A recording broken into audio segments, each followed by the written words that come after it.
Okay, this is attempt 2 apparently, because we need to do that these days. It is currently 2:30 p.m. on the 25th of February. Welcome all, whether in the cross core or whether they follow Finn the Orc King, or maybe a little bit more directly, you're subscribed to the Anatomy Podcast YouTube channel. I hope you guys have been enjoying our most recent episodes, that being with Envirulent mainly. Not to worry though, because we have just the other half of a session with the Voynich Code to do. We just recorded a session with Surefire not too long ago. And then after that, I mean, I know we have a couple other sessions in there, and we're just constantly trying to get things scheduled. But this is more or less something I wanted to do beforehand. I wanted to go ahead and have like a session before and even after the actual podcast interview thing, where me and Finn can kind of just get caught up. And as it being Sunday, February 25th, 2:31 p.m., well, Finn has a lot to talk about, and I'm very excited to hear about, like, kind of in the moment what was going on for him these last 3 days, as he finally, if not both of us, one of us, right? Our connection being the Mental Cruelty King of Fire vocal edition. He finally got to utilize the effort and the skills that he put forward by playing live, doing vocals live alongside Lucas Nikolai of Mental Cruelty for King of Fire for 2 different concert dates. So he's going to have a lot to talk about regarding that. Before we get into session, and then more or less I'll be kind of introducing him to the band of today's session, as this and the next 2 episodes, the artists associated with these podcasts are ones that I got scheduled, ones that I got kind of locked into date. And then because we're trying to bounce back and forth, we're still going to attempt to do that this Sunday, Monday, Tuesday. That'll be me. But then the next Sunday, Monday, Tuesday, basically we'll be having Finn schedule bands for those 3 days. That way we can have 3 different sessions. And this is, I think, going to allow us to be a little bit more involved than per se, especially if I happen to not know the band. That can be some commentary that he can provide as we're kind of getting this intro part of the podcast done before we have the band jump in. And today's band being Desoectomy, but we'll talk about that in a second. Really excited to have the first ectomy suffix slam band on the show. But not only that, this is one of those artists that played at the Break and Blast festival February 10th alongside bands we've already had on the show, including Nine Dead and Envirulent. In fact, on that lineup, I think those are the only 2 bands so far that we've had on the podcast. But Reminiscence from California, shout out to the boys, their new EP Misery Eternal just came out, and that's only one half of the album that they are planning to unleash onto the public. But we are also definitely planning to get them on the Anatomy Podcast as soon as possible, and if anything, at the very least before they release the second half of their album. But getting kick-started, Ben, how you doing, man? What's been going on recently? Well, currently it's 4:34 p.m. My time back in Southern Ohio. I am walking through this old cemetery by my new house and drinking some body armor and living my fucking best life, dude. I just got back into town this morning, around 4 a.m. this morning from Detroit. It's been insane, man. It's been an insane week. It's been an insane week. So honestly, dude, going from us talking about how we connected again regarding that vocalist audition to you going in person, being able to participate and do vocals alongside Lucas Nikolai of Mental Cruelty for King of Fire on 2 dates, like, tell us a bit about the process of like how all that got established. And like, it happened to get set up after we had our podcast, right? Obviously that is absolutely coincidence, but I'm super curious on like the process and how all that got set up. And I'm sure our listeners would love to hear about that as well. So, obviously, you know, like as everybody was auditioning around that time frame, for Mental Cruelty, you know, doing King of Fire, I had reached out to them, and I understand people are really busy and stuff, and I didn't think much of it. But I'd reached out and said I wanted to cover another song. The next day, I was given a Dropbox link for Ultima and or Ultima Hypocrita, and went and did it the same day and tracked it. And Right. we just kept in contact. Every time I would do a cover, I'd post it, and we kept in contact. And the next thing I'd known, I had covered almost the entire album, and I think there was 3 songs left that I had left to do. And I got a random message one day from them with 3 Dropbox links, and they were like, in case you wanted to finish covering the rest of the album and do a full cover album, which was really cool. And so I did it, released it, put it on YouTube. They shared it. We stayed in contact. It went from me auditioning with a group of people I didn't know to me becoming friends with a whole group of people. And I got to say, for the record, like, they're some of the nicest, most down to earth, like, genuine dudes you'll ever meet. Or at least that I've ever met in my life. But me and Marvin particularly stayed in contact pretty heavily for about the last year. And when I found out they were going to be touring the U.S., I was like, well, I'm gonna get a ticket for the Cleveland show, maybe Detroit, I don't know yet. And he'd asked me, he's like, do you want to perform King of Fire with us? And I'm like, wait, what? And like, wait, you serious? And he's like, yeah, we're dead serious. Do you want to perform King of Fire with us? So I was like, absolutely. And so I did in Cleveland Thursday night, and I told them, I was like, I'm gonna be up in Detroit. And yesterday, when I was waiting outside of the venue, I didn't expect to do it again a second time. And their bass player, Victor, was out front, saw me, and he's like, oh, hey, what's up, man? Let's smoke a cigarette, And he's like, are you doing King of Fire again? And I'm like, maybe. And he's like, no choice, you're doing it. So 2 nights in a row, and it was really big for me, especially because, like, I've never been in front of a crowd that large before. So it was very nerve-rattling at first initially. I mean, it was a sold-out show, so there's a lot of people. Yeah. But I've stayed in very heavy contact with them for about the last, like I said, about the last year and a half. And I'm so fucking grateful for that opportunity and, like, that experience, just to be able to experience that energy live and be able to perform with them live. It's been a long time coming. One, with me being on a stage in front of a crowd like that, I've been waiting for it. And 2, finally being able to get to see these dudes in person. We've been friends for so long, and I'm like, it was so refreshing to actually see someone in person. And it made me really come to terms with the fact that I am definitely under 6 foot, because they are all extremely fucking tall. So it was an experience, for sure. I can't even put it into words, man. I'm still kind of riding the high right now, Yeah. No, I mean, honestly, the closest thing I can mention or compare to that would probably be my experience with Sulfur, which also happens to be a band on that lineup. But no, this had nothing to do with the Beyond the Eternal tour, and the dates that correlate that Finn joined them for. I was really wanting to be on the very first date of tour, which happened to be here in town. And I'm not sure if that was a coincidence. I'm not sure if they got something set up, because I've noticed that there are actually a lot of tours that start here in Arizona this year, including Chaos and Carnage. And I'm like, why are they all starting here at the Nile Theater? Is it that big of a venue? Are they just wanting a more like west to east coast type of travel route, as opposed to going up and down, like freaking Japanese writing?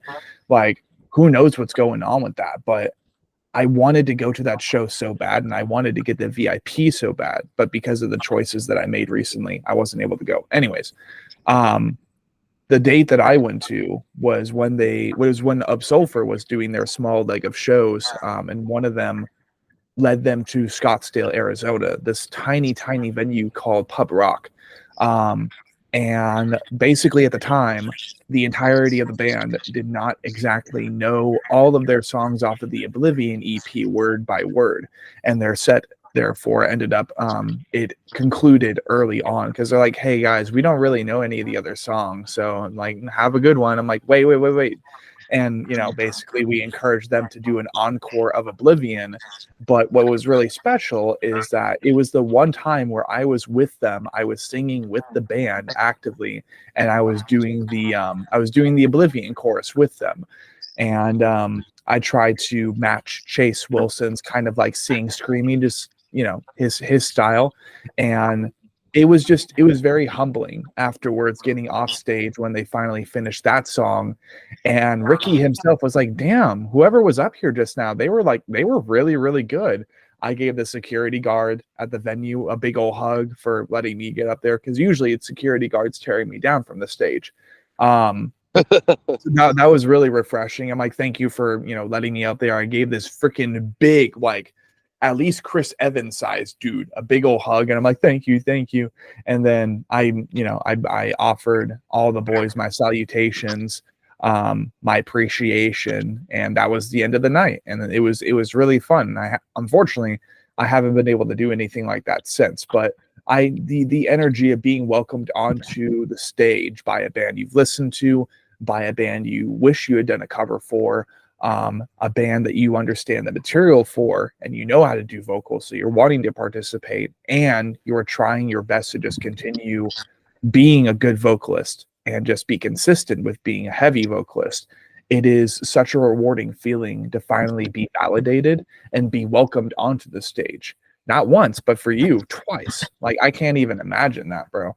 That must have been really, really refreshing after all the struggle, side other things that you've gone through recently, just all the ups and downs and how people have kind of mistreated you. Because we've been in conversation about that. And it really, really pisses me off that so many people like kind of just utilize kind people like us. They use them to their advantage, and they will basically wring them dry of all of their hopes and dreams and ambition to use for their own gain. So you definitely deserve that opportunity. And like I was messaging you in the DMs, it's like, well, if one of us got to do it, if it was only one of us that got to do that ever, and if that was pre-written in stone, I would definitely prefer that be you. Like, you deserve that opportunity. You've been working your ass off. You've been dealing with so much. And I can only hope that by acquiring that opportunity, being up there with them, at least one song on 2 different nights, being welcomed onto the stage like you were, I can only hope that kind of washed some of like the torment, the pain, the misery as of recently away, as if it was just dirt off of your skin. You know what I mean? It was definitely a refreshing feeling for sure. Like I said, I'd never been in front of a crowd that large before, so it was definitely a nice feeling. I think the thing that gets me, and it gets me every time, like if I go to any show, it doesn't necessarily have to be one like that. Because I've done guest vocals with other bands like in Columbus and stuff, but and local to the area, but even just going to a show as an attendee, I think the thing that really honestly means the most to me is like when I have people ask me like, aren't you the York King? I'm like, yep, that's me. And they're like, dude, let me get a picture with you. Like, and it trips me out because like, I'm still that dorky kid from high school as far as like in my head, and Yeah. But it's so awesome to know that like that people have listened to me and like what I'm doing, or they relate to the content that I write about, and it's such a refreshing feeling. I got to pop my cherry this weekend too. Last night, as a matter of fact, I got to sign something for somebody for the first time ever. That's sick. It was so funny because the kid was so nervous to ask me. I'm like, I'm just as nervous as you are. I've never done this before.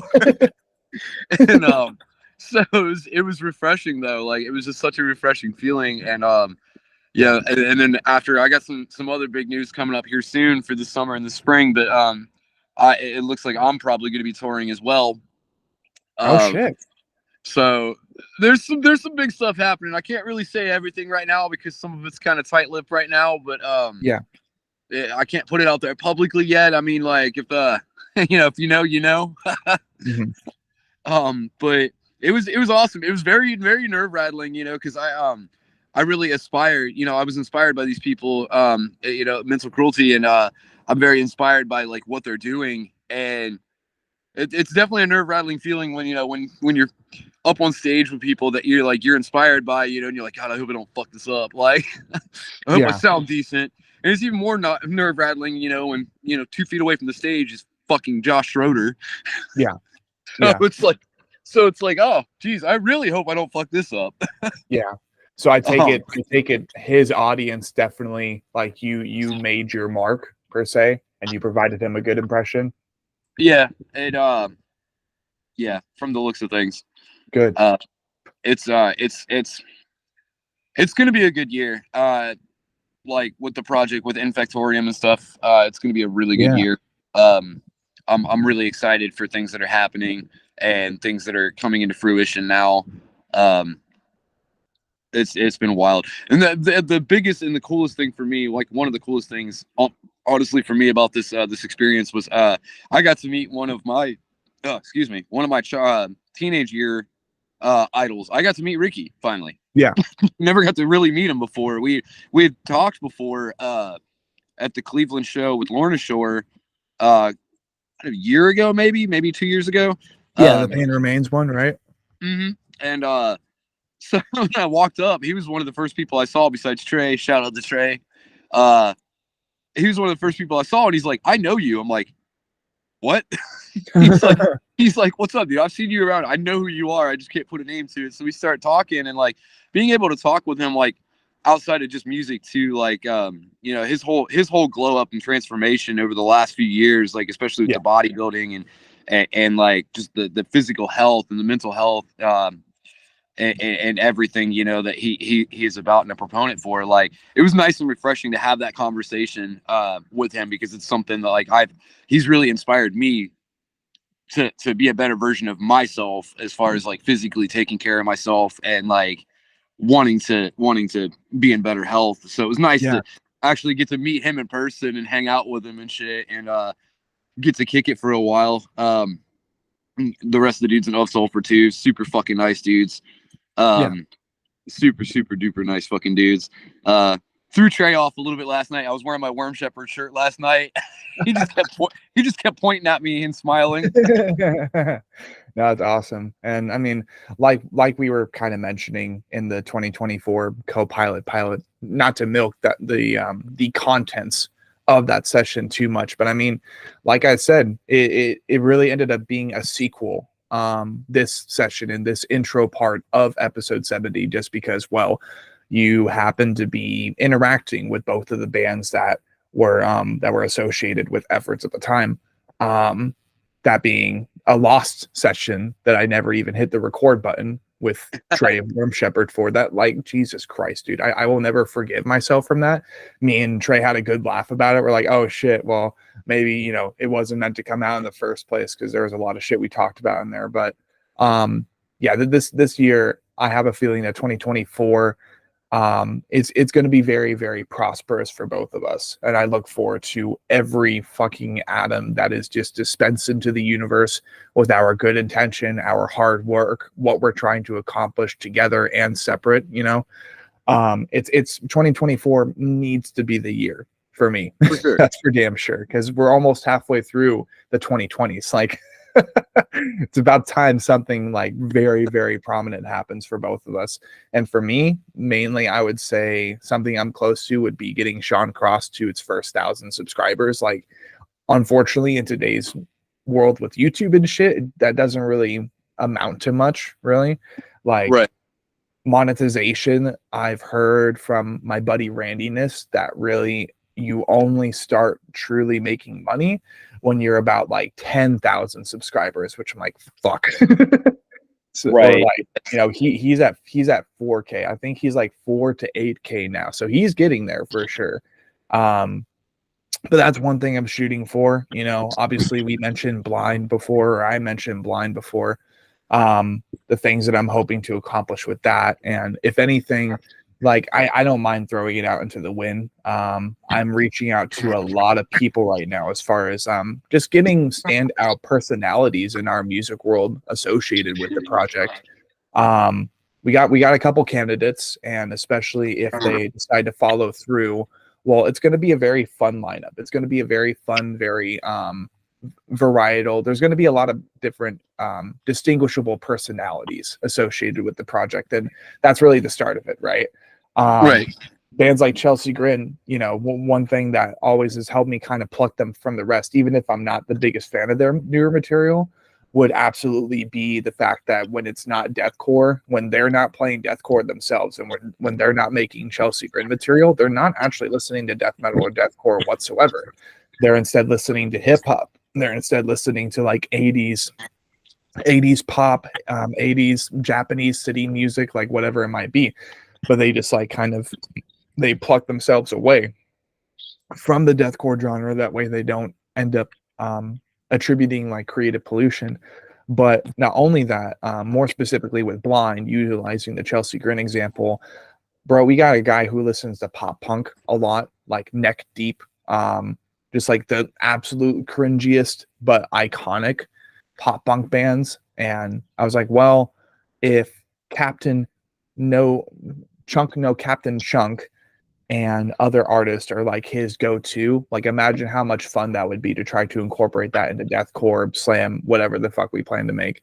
And then we have another dude who, well, hint hint, he makes what is it, he makes like basically indie horror video game soundtrack music when he's when he's not trying to make metal. And he sent me a message the other day. He said, I'm really just like, wanting to stick to this other thing as opposed to being a part of an actual band because it's too complicated. And I said, well, here's my opportunity. Do you want to try to audition for both lead guitar and possibly even some kind of like synth soundboard thing like Mitchell Stark from Silent Planet? Because that could be really iconic for our backing tracks. That could be really iconic for the style of lead that you end up doing. He's like, oh, sure. Yeah. As soon as I have the equipment for it, I'll try to audition. I'm like, you know what?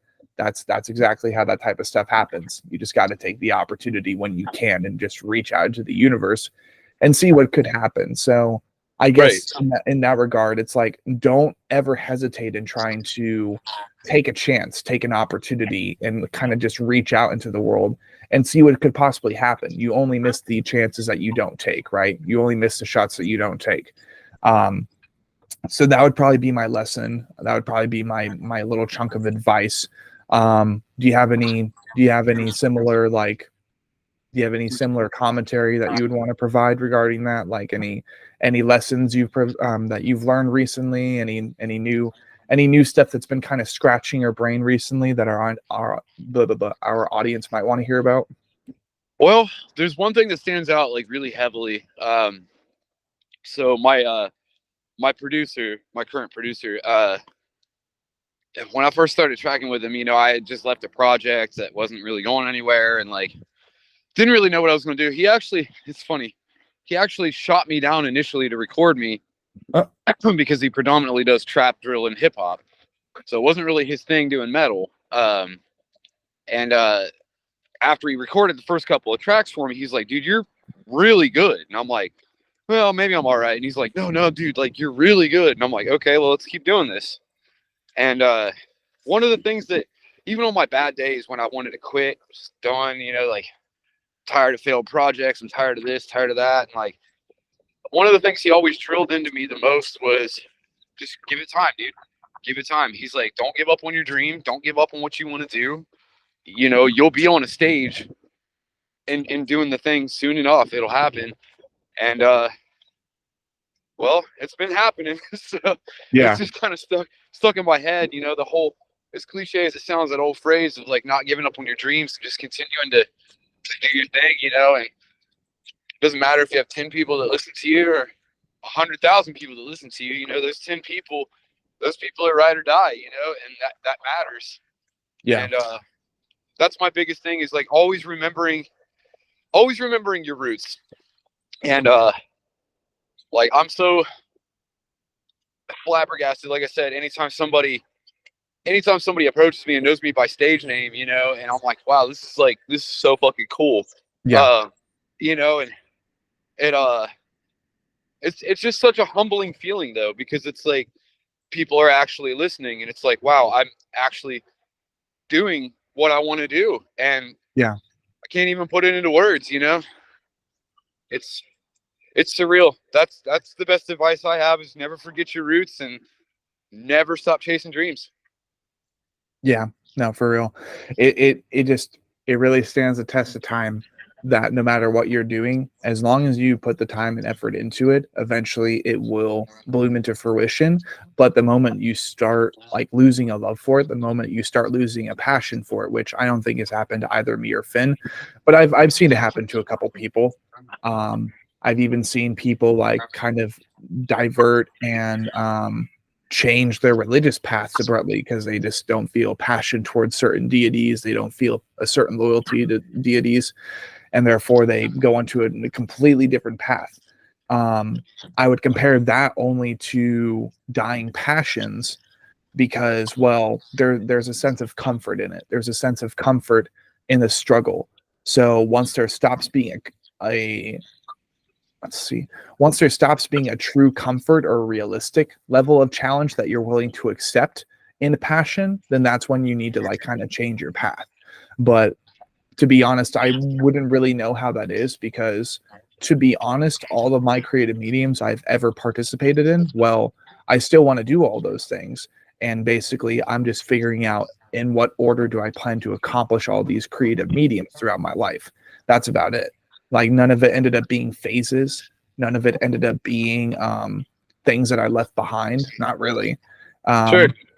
Like, even at the very beginning of my musical path, I remember wanting to become a DJ and like a dubstep DJ and like one day play Lollapalooza because I saw artists like Tiesto, Zed, Avicii, Cruella, Knife Party, Headhunters, Skrillex, Deadmau5, all those guys.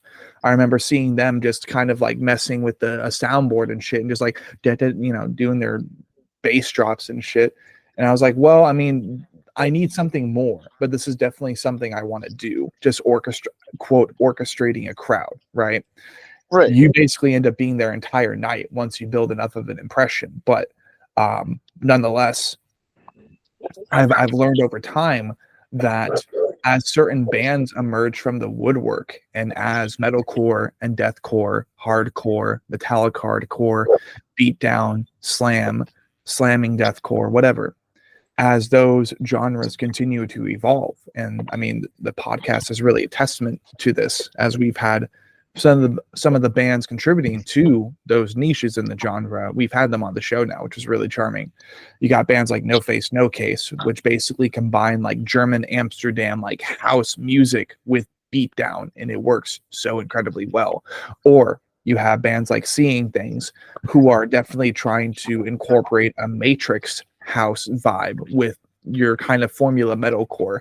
Not exactly like August Burns Red era, While She Sleeps, or any of those projects, but very similar.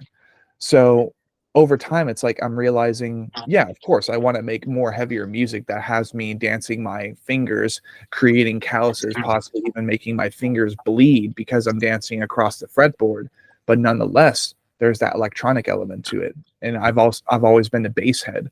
So really what I fell in love with early on never really changed, but there were more details that were added to it. It was almost like a recipe that I had to develop over time, as opposed to just basically being satisfied with toasting bread, putting cheese and lunch meat in between that, toasting it enough where the cheese melts. Well, now I understand I kind of want to make the bread garlic bread, or I want to put garlic seasoning on the bread. I want to use hummus as a condiment and put that on both slices of the bread. I want to put purple romaine lettuce in between the lunch meat and everything. You just start adding more to the recipe over time, or at least that's just the path that I've kind of walked on, and it's been really interesting to witness, to see unfold. But being that it is now closer to 5 p.m. No, yeah, 5 p.m. for Finn, 3 p.m. for me, I think that will be an excellent segue into what will be episode 70 of the Anatomy podcast. Now, Finn, today, as the next 3 days, like I said, are bands that I scheduled for these sessions relevant. Today is going to be a band from California. They are a beatdown band. They combine slam and beatdown in a really ruthless way. They have all the toilet bowl vocals. They have the really, really like metallic tin can drums that almost remind you of Sean and Simon from Slipknot. Really, really good shit. I listened to like a couple of their songs, but not the entirety of the EP. For We Will. Oh, you went silent, bud.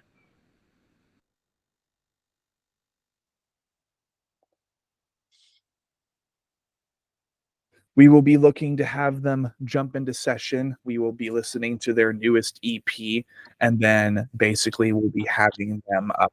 We'll go into the rest of the podcast session. So I'll go ahead and get the boys added into session. Let's get this party started without a doubt. Sure. I'm excited about this. And I mean, for those of you who decided to listen so far and listen to the entirety of, well, what was the intro section, I hope you guys enjoyed that. Be sure to let us know if you did not, because more or less what we want to do is make this feel more like a talk show and eventually even like have a green screen to where we're on the exact same thing. And it looks like we're in a news anchor room with like the logo behind us, something. I'm trying to figure that out for sure, because I definitely am not.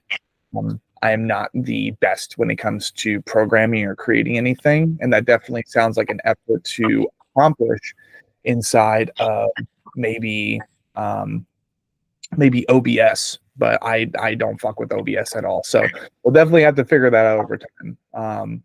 Now I'm just getting the email for all of the members of Desoectomy. We will go ahead and get everybody added in. It should only take a second, but I hope you're looking forward to this. I don't know if you've have you had the opportunity to listen to Desoectomy recently? No, I have not. Fair I enough. have not. I have been, as we talked about, I've been extremely busy and extremely all over the place. Yeah. And if anything, you know, it doesn't help when I don't send you the exact links for the artists that we're hosting on the show. So definitely in the near future and going over the next 2 days, most likely we will be looking into that. The Voynich Code, really, really good, like classic metal from Portugal.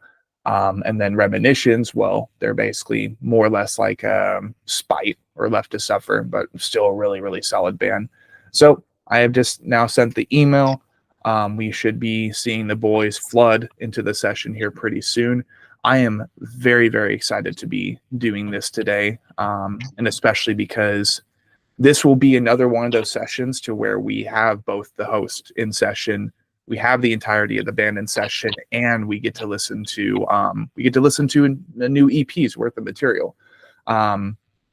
Speaking of that, Vile Revelation, people, that's also another podcast session coming. That will be later this week, I'm pretty sure, as of the 25th of February. So really, we have 3 podcast sessions coming your way. And then hopefully, well, over the next 3 days, we'll have 3 more. My Google Drive is going to hate me after these next 3 days.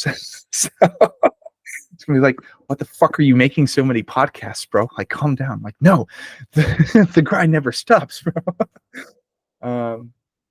Doesn't seem like we have anybody requesting to come in just yet. I made this sound as if we're like live, you know, just in the moment. But I mean, to a certain degree, it's live for us. So, all right. So I'm gonna message them on Instagram. I sent a link to everyone's email just now. Let me know if you see anything, Finn, on your end. Like anybody trying to get in? I have not seen anything yet. My phone's acting up. Go ahead and preemptively warn you. You know how my phone glitches. We'll be in the middle of a conversation. Yeah. It'll glitch. Like, it's like all you'll hear is we. So, I'm preemptively warning right now. This is the only device I have on me right now because, like I said, we're in the process of moving. So, like, yeah, I'm still like, I haven't even unloaded my car yet. I got in at 4. I got in at 4, messaged one person of like, let everybody else know I made it safe later. And like just crashed so hard. I'll send a link in chat just in case.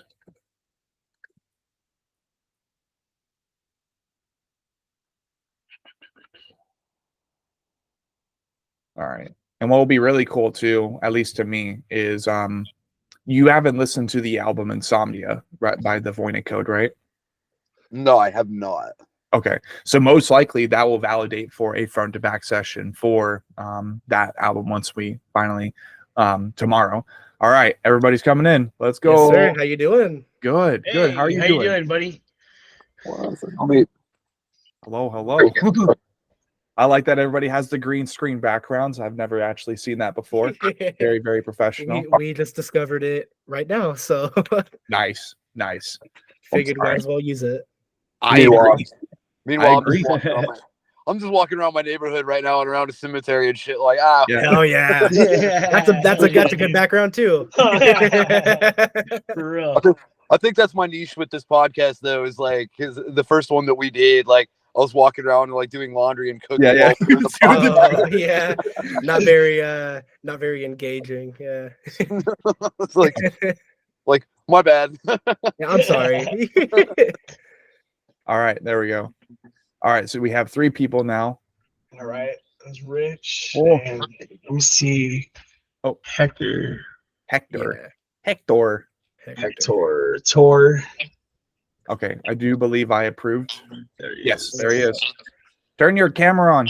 There you go. Love the bear in the back. Hey, what's up, guys? Welcome to the show, gentlemen. Welcome to the show. Thank you.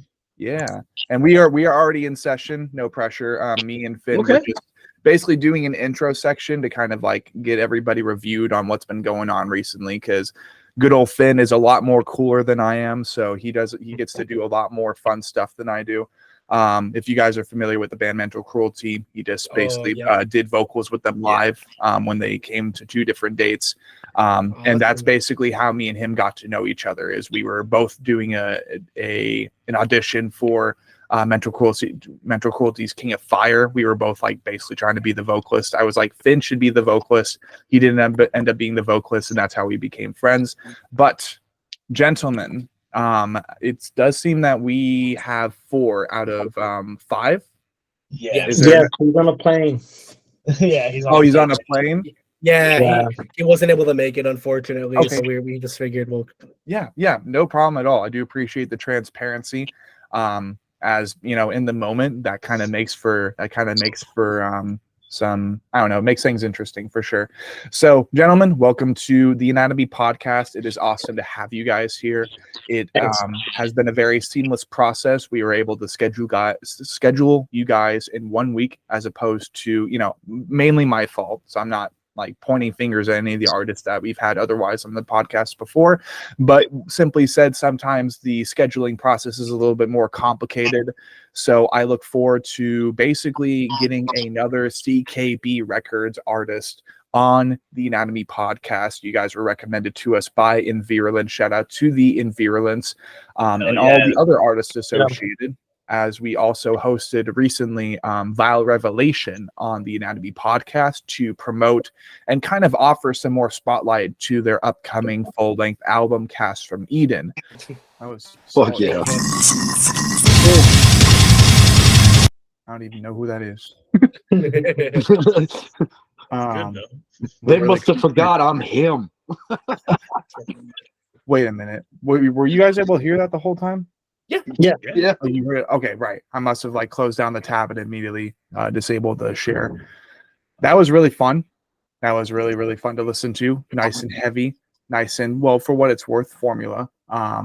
Slam, Formula beat down. But of course, this session really will help us kind of like flesh out the people behind it. It'll help us kind of distinguish that material from that EP from others' albums and EPs released so far this year to the deep underground counterculture music world. But thank you, boys, for participating in what will be a front to back album listening session for your latest EP. Thank you for having us. Yeah. Absolutely. So that's a good start, I think. Now we kind of dig into the more podcast part of the session, right? Episode 70 of the Anatomy Podcast. We're getting closer and closer to them good old triple digits. But tonight we host this awesome band. The material we just listened to is again off of their latest EP. What label is it out through? It's independent. Okay, it's independent. Understood. Yeah. I'm glad I didn't assume. I was about to say Inherited Suffering or something, but I'm like, don't want to assume that'd be not so great. So getting kick-started. I don't know if you guys have had the opportunity to listen to any of our prior podcast sessions, but usually what me and Finn will both do as of recently with these podcast sessions, we'll have the first half, which is more or less our Nat Geo moment here on the Anatomy Podcast. We're looking to dissect and do a lobotomy session for what is desoectomy, right? We're going to be learning everybody's stories who are tonight available in session as deep as humanly possible.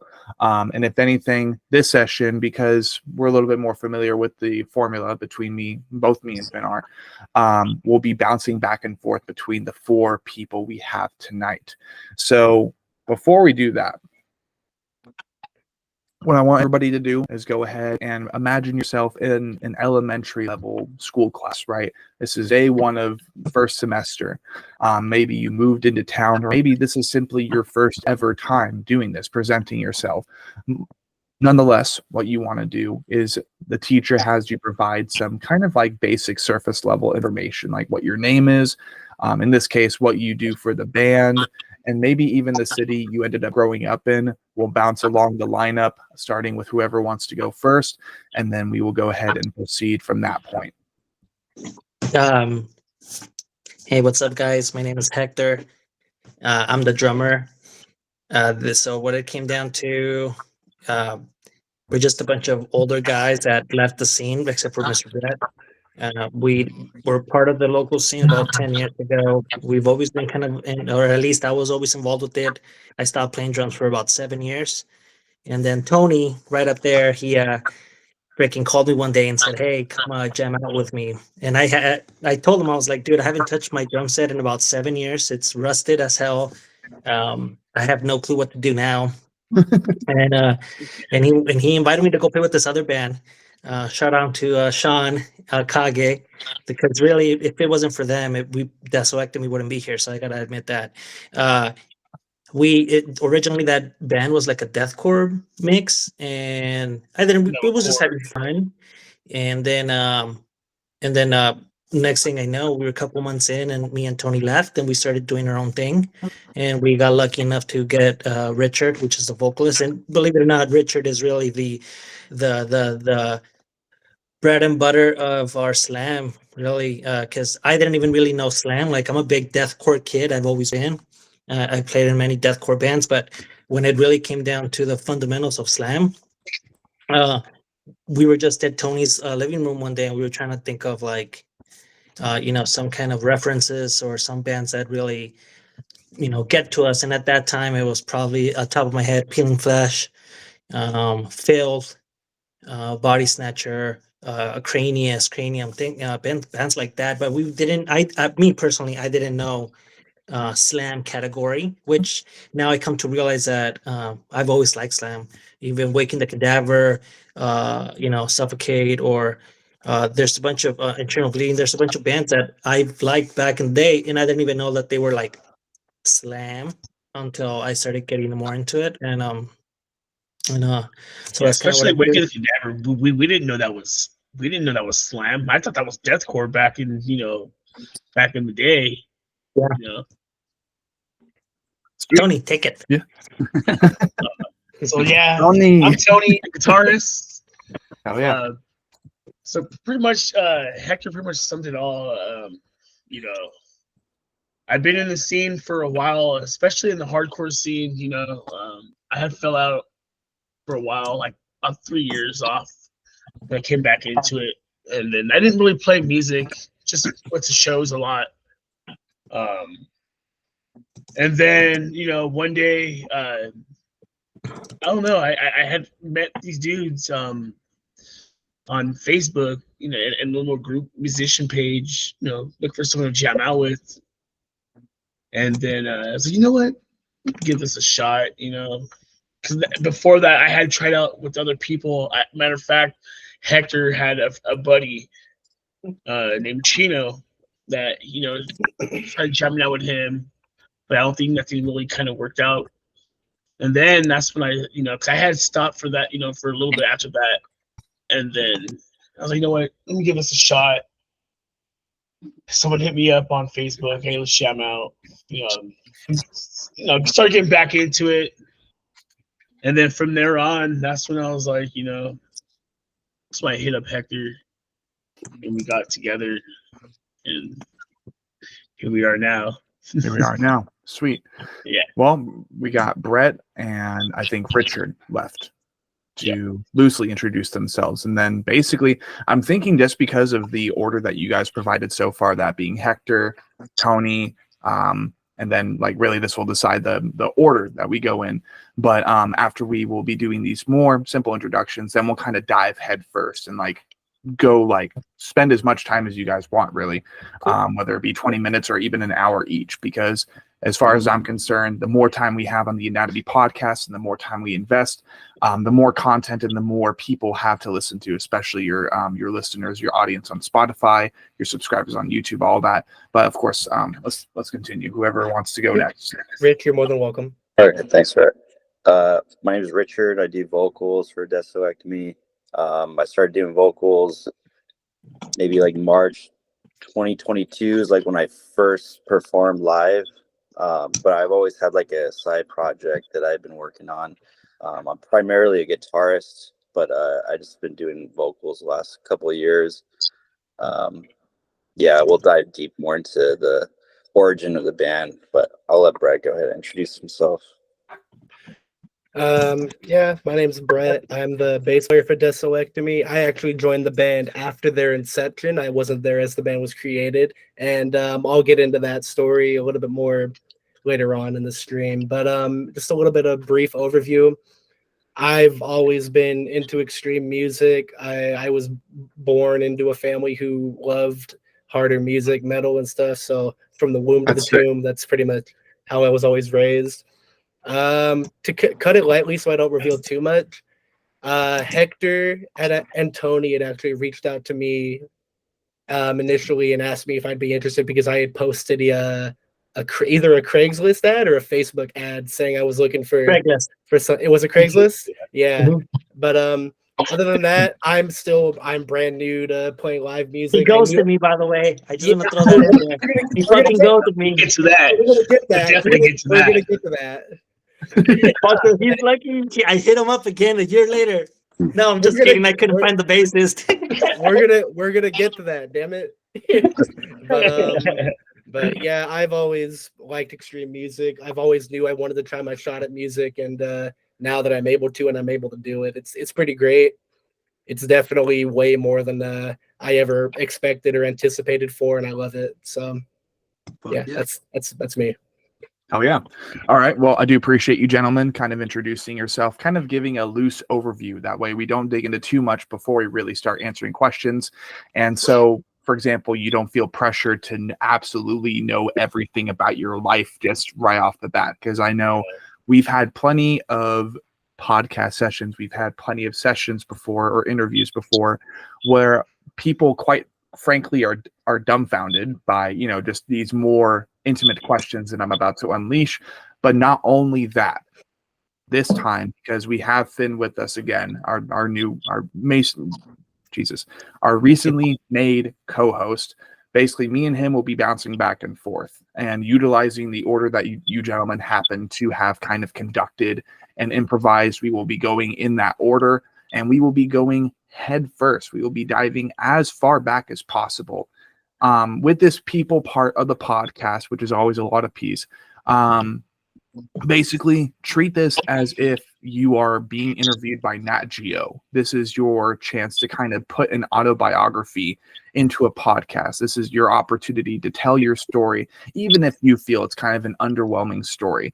Maybe there are some comedic hiccups or obstacles that you have overcome along the way. Maybe you didn't always plan on being a slam musician, right? Maybe you weren't always planning to be a metalhead. Maybe like iconic musicians like Jay Weinberg, formerly of Slipknot, he was a part of Slipknot, and when it was the duality between him being one of the world's best metal drummers, but when he wasn't doing that, he's a painter, and I'm pretty sure he's still active in that medium, right? things like that people might want to know about you guys. That's what we want to get covered here on the podcast. That way, well, before you guys get too cool to show up on my show and instead you're on the Garza podcast talking about tour more casually, this way we can kind of provide a more intimate, more personal, not too serious, of course, but serious enough because of the authenticity, because of the intimacy. Well, this is you guys getting as personal as you are willing to, and of course vocalize what you're not willing to disclose if there is anything along the way, right? So that's more or less the disclaimer, kind of offering you guys a little bit more detail on the intentions of what will be possibly even the next 2 hours. It really just depends on you guys. But what I'll go ahead and do is I will have Finn take the lead. And Hector, why don't we go ahead and get started with you, being that you were the first to go. Basically go as far back as you can possibly remember as you are willing to. Dig into your story. Tell us what makes Hector Neva of Desoectomy who he is today, going back from the very, very beginning. Take it away, sir. I started playing drums in 8th grade. I was actually in a Marilyn Manson cover band. Back in the day, I was a big old gothic kid, and it was called Magdalene Ramirez and the Vaudeville Kids. That's cool. Me and Tony were actually grew up around the same area in Fontana, and we're pretty much in the same group of friends. And I wanted to play guitar, but I was left-handed, and I could never freaking get it right. So I just kind of started hitting things, and then I started originally just as a metal kid, and then I ended up getting to hardcore, which was I think in 8th grade, and then I was in some semi-okay bands that did pretty good back in the day. But this is like 15 years ago. I was in a couple bands that ended up doing a couple little tours, and this was more like deathcore stuff back in the day, like what was it, Tony? Do you think 05, 04? Yes, like that. Yeah, I got a chance to go play a couple states with some bands, and I was probably 19. And long story short, I didn't want to do the band anymore thing, and so I went back home. I went back to college. I was a dropout. I went back to college, and I got married. I've been married for 15 years. I got daughters, and in the day, I'm actually a project engineer for a construction firm, and in the evenings, I'm an instructor for a private college, and so I'm pretty decently buttoned up kind of guy. Yeah, but it's hard to let go when you're a musician or music really calls you, and it's hard. I mean, once that bug bites you, I think it's done, really. Yeah. And Tony hitting me up and trying to jam out really was one of the moments in my life that I felt like really made me reconsider things. Because I was lucky enough that I got to do the school and became successful in my career and stuff. But a long story short, when he hit me up, we didn't know that Desoectomy was going to get anything or do anything with it. We were just a bunch of kids or guys actually that wanted to just kind of come together. And in the process of that, a couple cool things came out of that. I don't know if a lot of our fan base or the ones that have been with us, originally Desoectomy started as a band called Dissolution. Okay. And now this is it's a very weird thing. Because we started as Dissolution with a bunch of other guys, and those guys wanted to play deathcore, like full on symphonic black end deathcore, which is like that Lorna Shore kind of sound. Yes. But at that time, me and Tony did not want to play that. And we kept trying it, and we wrote 7 songs, I think, or something like that. And yes, 7. And we were just not happy with it. At the end of the line, that band broke up. Dissolution broke up. Half of those members ended up going and making their own band, and I wish them the best for them and their success. And then we ended up kind of just being in the middle. I got lucky that Richard had joined us. How many shows was it? One show that we only played with the One show. And at that time, Rich decided to join us, and we didn't know what we were gonna do. We actually came up with the name Desoectomy, based that ectomy means to remove of, and deso is from dissolution. So we Yeah. were able to take off the ocean part and make desoectomy. And so I'm extremely grateful that we went through that shitty situation with the solution, because if we would have never went through that, we would have never really came to realize what we really wanted to do. And so it's really awesome, because like I tell people all the time, like, we're just a bunch of dudes that are just trying to bring slam to the IE and whoever else likes it. Shout out today, we reached 10,000 monthly listeners on our Spotify. That's fantastic. And Yeah. to be freaking honest, like what the fuck, like we're just fucking trying to jam, Yeah, and then to think that's that exactly what I told Hector. Like I did this just to have fun, man. Like I didn't expect this to be, what it is right now. Like he said, 10,000 monthly listeners. Like, dude, I just wanted to play, have fun, and let people hear our music live, and then bam, a train just hit us, and it's just, and now it's just like it's gonna keep going, and just go with the flow at this moment. Yeah, so it's pretty awesome.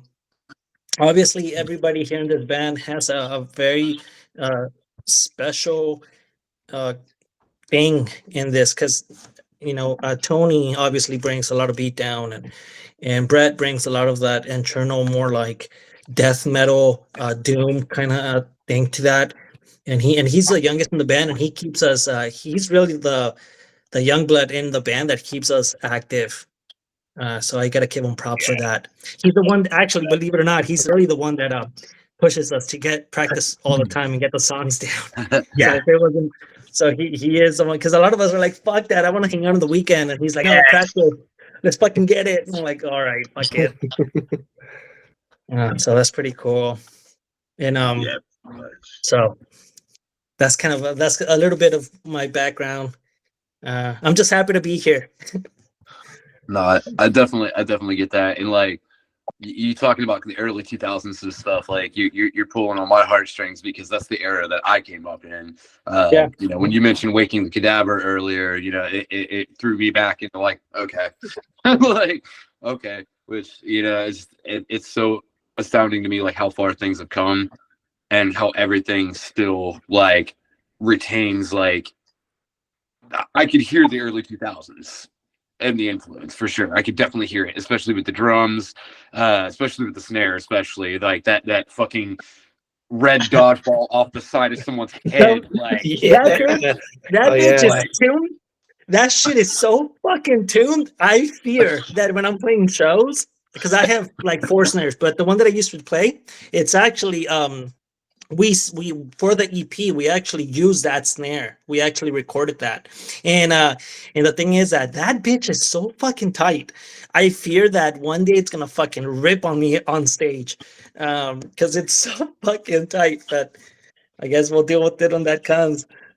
Heck yeah.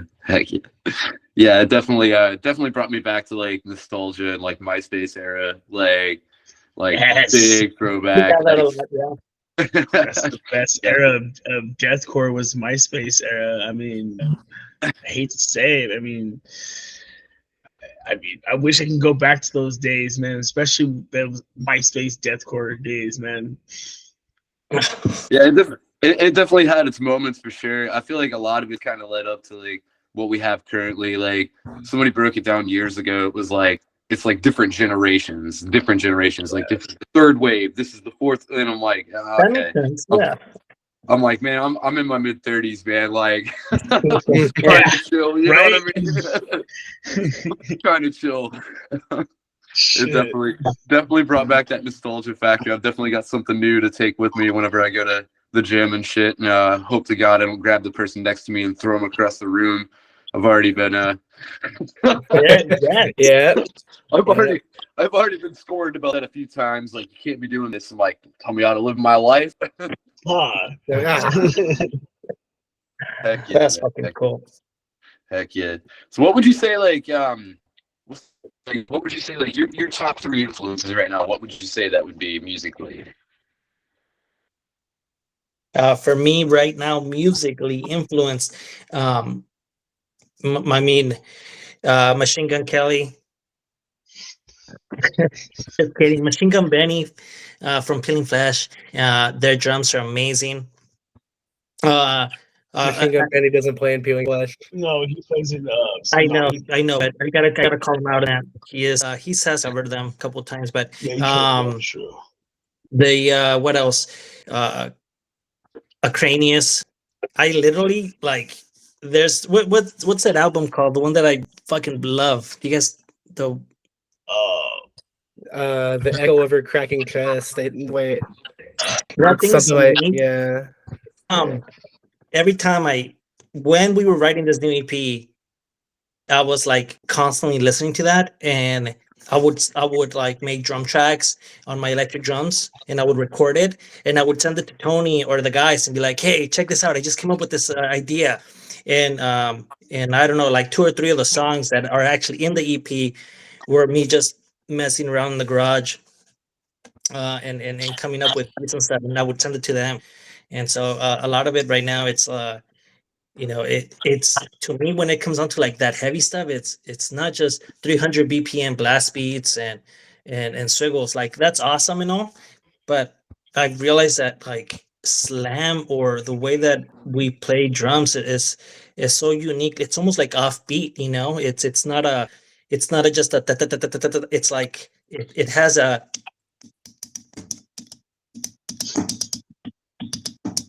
it's with that little bell, and it's so unique, and so I constantly have that in mind every time that we're writing a new song, at least for the drums.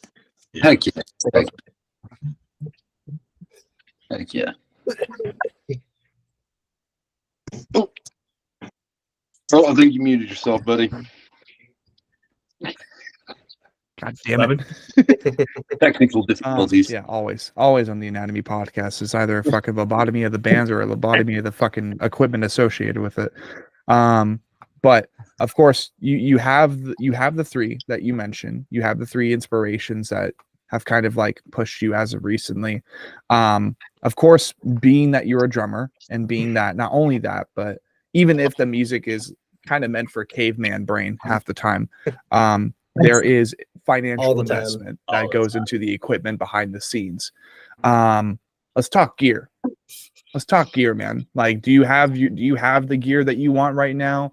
Like, yes, that's good. Okay.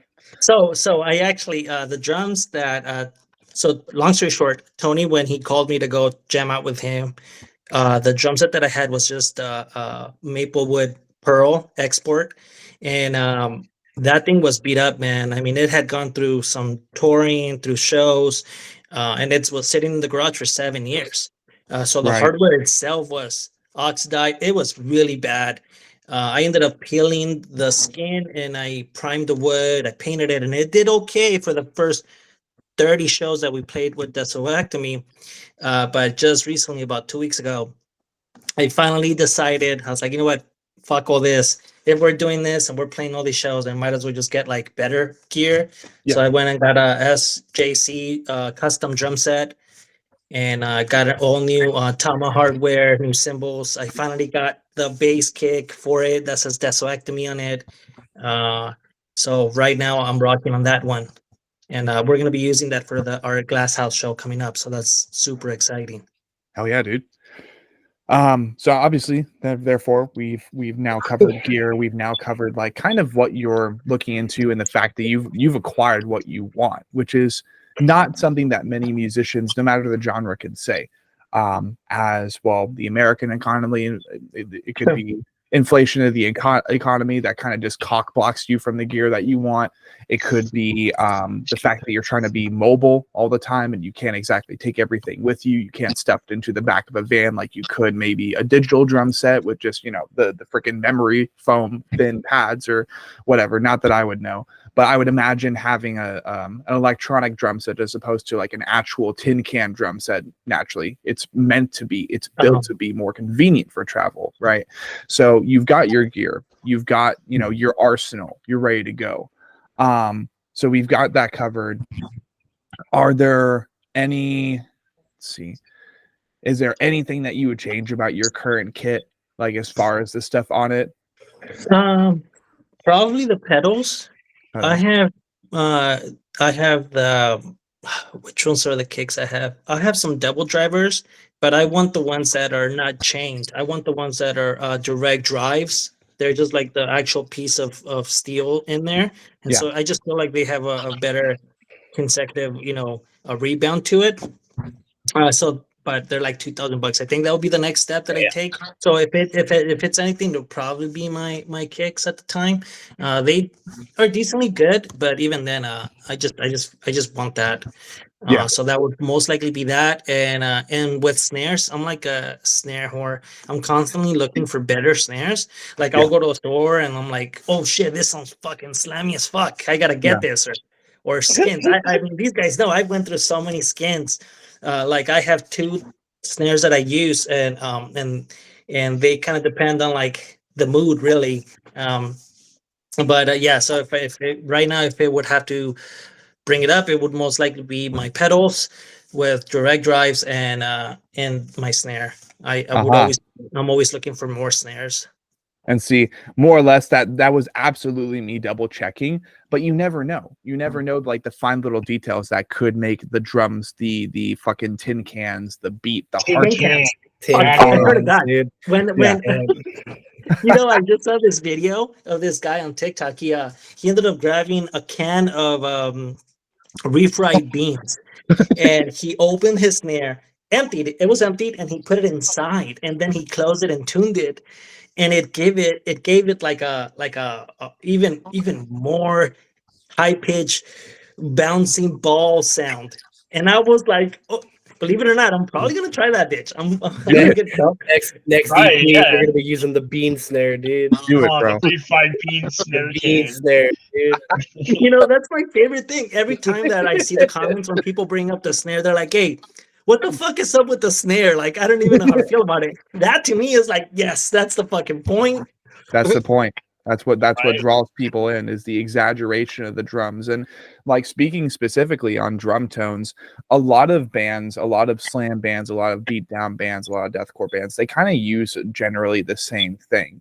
And I think the snares that you're currently using, they're a lot more towards, like Finn was vocalizing about, he was mentioning earlier, they attribute more to that classical, that classic first generation, the MySpace era, right? That's kind of what that's all about. You got basically when I heard those snares for the first time, and like, absolute disclaimer, I think I listened to only one of the tracks on the EP, and that was about a week ago now, when Virulent and I did the session that we did, and they recommended you guys. I'm like, okay, I mean, I love the logo, I love that they were on the Break and Blast, so I got to listen to at least a song of this, because for me, it's all about the authenticity. If I don't at least like one song, it's like, well, what would be the point of bringing the band on? It's just, for the sake of authenticity, why would I bring a band on if I'm like, this is actually just MySpace era of slam? And 3 years ago, absolute disclaimer, I would have been like, I'm good.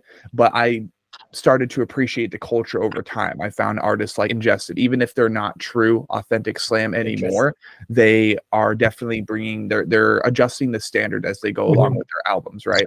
And that's at least something we can all agree upon, and that's good to see. So you got bands like Ingested, Aborted, Waking the Cadaver. Let's see. How did I forget them? Vulvodynia, I would still consider slam. They just definitely have something different going on. They're like alien slam, right? Within Destruction too, they're definitely like Ingested, Within Destruction, and Vulvodynia, that like they're absolutely not true slam, because they're adjusting the genre as they go along, and it's always refreshing to me. And I was gonna say, when it comes down to like slam stuff, like, I keep constantly hearing the difference between like, oh, slam down, Desoectomy, slam down. Now, slam down is like, to me, or at least to me, I think it's like a reference of obviously slam with beatdown, and I do see comments that they say that we have like deathcore influence in there, but then I hear other people saying dummy death, and Fair enough. and I'm like, I'm like, I don't know. I mean, what is dummy death? And I think Body Box and Snuff on Side are considered dummy death. Okay. And so it's like they it's like you said, they have this slam influence, but with their own special uniqueness Yeah. to it. Right. And so, like, yeah, mainly speaking upon the tones, I was talking about all these like kind of franchise starter kit, fake slam kind of slam bands, that are constantly adjusting the genre, adjusting the standards, Yeah. but more local to us and a little bit more familiar to all of us in call. In Virulent, they definitely have a unique drum tone as well. And that's the funny thing is, Yeah, like, it's the great. drummer is the last piece of the puzzle for them, really. And that's definitely something we talked about in our most recent Necro Thuggin edition of the Anatomy podcast with Virulent. That was really fun. And I gotta say, when we played with them at Breaking Blast, they played with the pad for the drums, but they were on fucking key, by the way. So shout out to them, right? because that shit is Shout out to my fucking hard. boys. I mean, if you would have been walking in and you didn't realize that they didn't have a drummer, you would have fucking not known. I mean, they were on key, and so for fucking congrats to them, they are making it fucking happen. And so that drummer, whoever ends up becoming their drummer, has a fucking whole Shoes to fill. huge, Has some yeah, shoes to yeah. fill. So fuck, yeah. So good luck. Oh yeah. Tristan, it's all your fault. Yeah. No, like, I love those boys, and Same here. I am definitely looking forward to having them be the second band that I've hosted live on the podcast, because they're just going to be in this room with me, so that's going to be super fun Nice, when we do nice. that. They got some big things coming, and I mean, of course, anybody can say that, and just it could mean absolutely anything, but Derek has been working just so hard on new Envy material.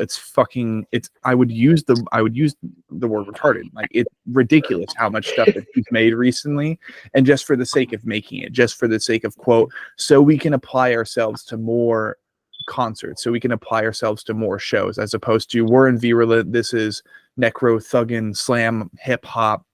If you don't like it, fuck you. It's like, no, they're making an EP and an album for everything, and it's so charming to see that unfold behind the scenes. So shout out to the boys in Virulent, without a doubt. They are like one of the biggest slam bands, I think, in the scene. And slam is a psyop. That's one of their main marketing things. But they're just so non-serious, and they're always fun to talk to. So Yep. I look Very forward fun to to talk to. I look forward to the future, and especially when they're now recommending bands for us to host on the show. That's always an absolute treat. So Hector, more specifically with you, because it's not often that we get people on the podcast who are in this predicament, right? And of course, not just trying to pry open and dig into as much details regarding you being a dad as possible, right? But not only are you a dad, but you're also, you said you're a teacher. You're doing a whole bunch of shit when you're not smacking tin cans for desoectomy. So, like, I guess a very important question I would have to ask regarding your just evolved and heightened sense of multitasking. How do you balance it all, man? Like, how do you navigate through all that day by day? So I get that question asked a lot, and I think coffee. To be completely honest, a lot of coffee. I drink a lot of coffee, but yeah. So the way that I see it was, when I saw that desoectomy was kind of starting its own thing, I told the guys that I wanted desoectomy to be a democracy, be its own entity, and if one day I were to step down, or whoever steps down, I want desoectomy to keep going. And when it came down to like me trying to figure all this stuff out, in reality, between you and us, I just have those jobs just to pay for desoectomy, because I truly, and I've told my wife's an ICU nurse, and I tell her all the time, like, because she's like, fuck, you were only supposed to start practicing, and now you're like fucking headlining shows and doing this. And I was like, it's hard. I fucking love playing drums, and not just playing drums, but like seeing people fucking love our shit. Yeah. That is ridiculous, you know? Like, to consider that there's people out there that are actually just having fun with our stuff. Because again, we don't take ourselves, or at least I didn't take myself super serious. You know, we were just kind of fucking around, and this stuff keeps coming up, and that's where we have a bunch of memes and bears eating you on the alleys, and Yeah. it's a bunch of, somebody in the comments said Desoectomy's on a slam crusade, and that's why I have this picture behind me. It's a bear in a knight armor. And I was like, that's fucking awesome. Because I'm constantly am super busy, but everybody kind of plays a very special, important part. So it actually kind of started with, obviously, yes, I work and I go to school, and I'm an instructor, but I always make time for desoectomy, and we Right. practice as much as we can, which is like once a week. And then we're very smart on what shows to accept and what not to. So we kind of have a lot of things like Richard and Brett. They help a lot with the social media side. So it's kind of like those things. So we kind of the way that it feels is like, well, it's a team. Like, Yeah. if one person was doing it, I don't think it would be possible. Yeah. So Exactly. that we're constantly like coming up with, we'll send each other, like, if we listen to a song, like, oh, hey, a new song came out, check the song out. Hey, somebody send us a message. Hey, go, what do you guys think? And so we're constantly helping each other. So it doesn't feel like I'm by myself doing this, because otherwise I wouldn't be able to. And so, and thankfully my job is very lenient on my time. So like, as long as I'm on top of my shit, nobody really trips on me, and so that's kind of how I've been doing it. And but yeah, I wish there was like some secret sauce to this, but there isn't. It's There just, isn't. you gotta be fucking ready to live in the chaos. That's Yeah. just the bottom Yep. fucking line. Because like I have so much shit I do on a daily, but I'm like, I kind of thrive in that fucking chaos. As long as you can thrive, that's really what makes you, it kind of pre-qualifies you to be a part of this world. Because these days, like, granted, back in the day it was so much more worse, I would say, because there was a lack of networking. There was a lack Sure. of sense of networking, and people weren't able to access information and therefore access opportunities, maybe even be provided insight regarding how certain processes works. Now these days, it's like, yeah, of course you have access to all that information, but as I would say, as the creator learns more, as the creator learns how to navigate the scene, it's almost like the scene, the great eternal music machine, as I call it, whether it be record labels, distribution, marketing, merch, promotion on social media. Social media in itself is just a fucking nightmare if you're having to do it all by yourself. But most importantly, it's like, as the creator is learning how to navigate the chaos, it becomes more complex. It becomes even more chaotic than before, which is so fucking annoying. But it's what it is. That's kind of what you sign up for when you're trying to become a part of this world, right? So I do appreciate you, Hector, offering your insight. And, even if it's not the most philosophical and just like brain imploding thing to hear, it's like, well, you were still honest. You provided the insight, you told that part of your story, because a lot of people, even myself, it's difficult as it is right now to be doing this podcast. And that's also why I recruited Finn. I'm like, dude, I need help. I'm trying to offer something more consistent, and I'm trying to offer an opportunity to any and all bands, no matter what genre, to like tell their story. So that's one thing. Then you have 4 different YouTube channels, or I do. I have a band that I'm trying to navigate, and then I'm trying to work a job, make enough money, hold my immediate household like in a stable area, mentally, physically, everything. It's hard. It's really, really hard. But as long as you're able to learn how to navigate through all that and kind of just piece it together, in due time. That's what matters. So I do appreciate basically another individual that we've happened to host on the show who is a father, who is basically working these other jobs to provide a guaranteed financial backbone from his end to what he wants to do, right? You're putting in the work. Yeah.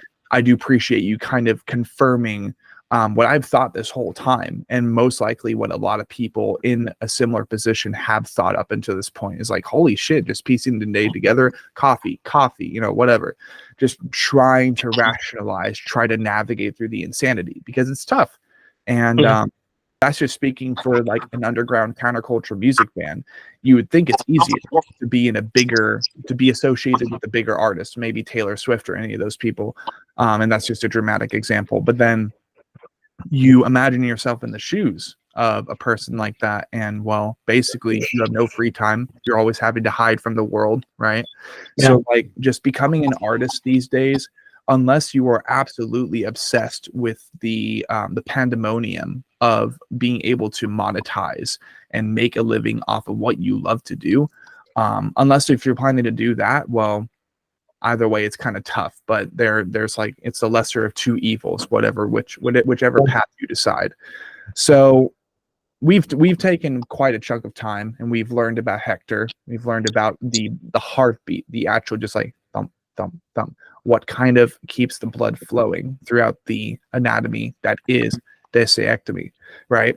So I think something that we always like to do here on the Anatomy podcast is we want to go ahead, because you've already mentioned a couple of the artists, maybe even some albums that you absolutely love, some that have helped you forge the path that you're currently on, going from dissolution to desoectomy. So what I usually like to do at this moment is have you name off like maybe 5 different albums, bands, genres, or even people from the path before up to now that have helped you pave your path. And if not that, if that's like, there's so many artists, there's so many people, there's so many songs and albums, let's go ahead and isolate that, if you want to that of last year. Basically pretend that you're a clickbait metal reactive content creator like myself or something. And, basically the world wants to know your top 5 albums of 2023 and why, because people are just scratching their face off, like wondering about that shit. Decide, but like pick from one of those 2, provide us your feedback, and we'll go ahead and continue with the session. Straight up, a local band. They're like our brothers, Ritual of Despair. Yes. They are. They are one of the biggest influences, and not just in Desoectomy, but me personally. They are fucking amazing. They dropped a couple songs last year. They dropped Die With Nothing. And I was kind of looking for other ones that they dropped, but the Consequence of Weakness. Now that fucking song, when they play it live, they will fucking melt your face. Oh my God. That shit is ridiculous. It is so fucking amazing. And I'm just, to me, it's just an honor that I get to play with them all the time, and that I get to hang out with them, because I tell them all the time, like, fuck, this shit is ridiculous. I think one day they're gonna get, they're gonna blow up. Another one that I can think of. Let me see.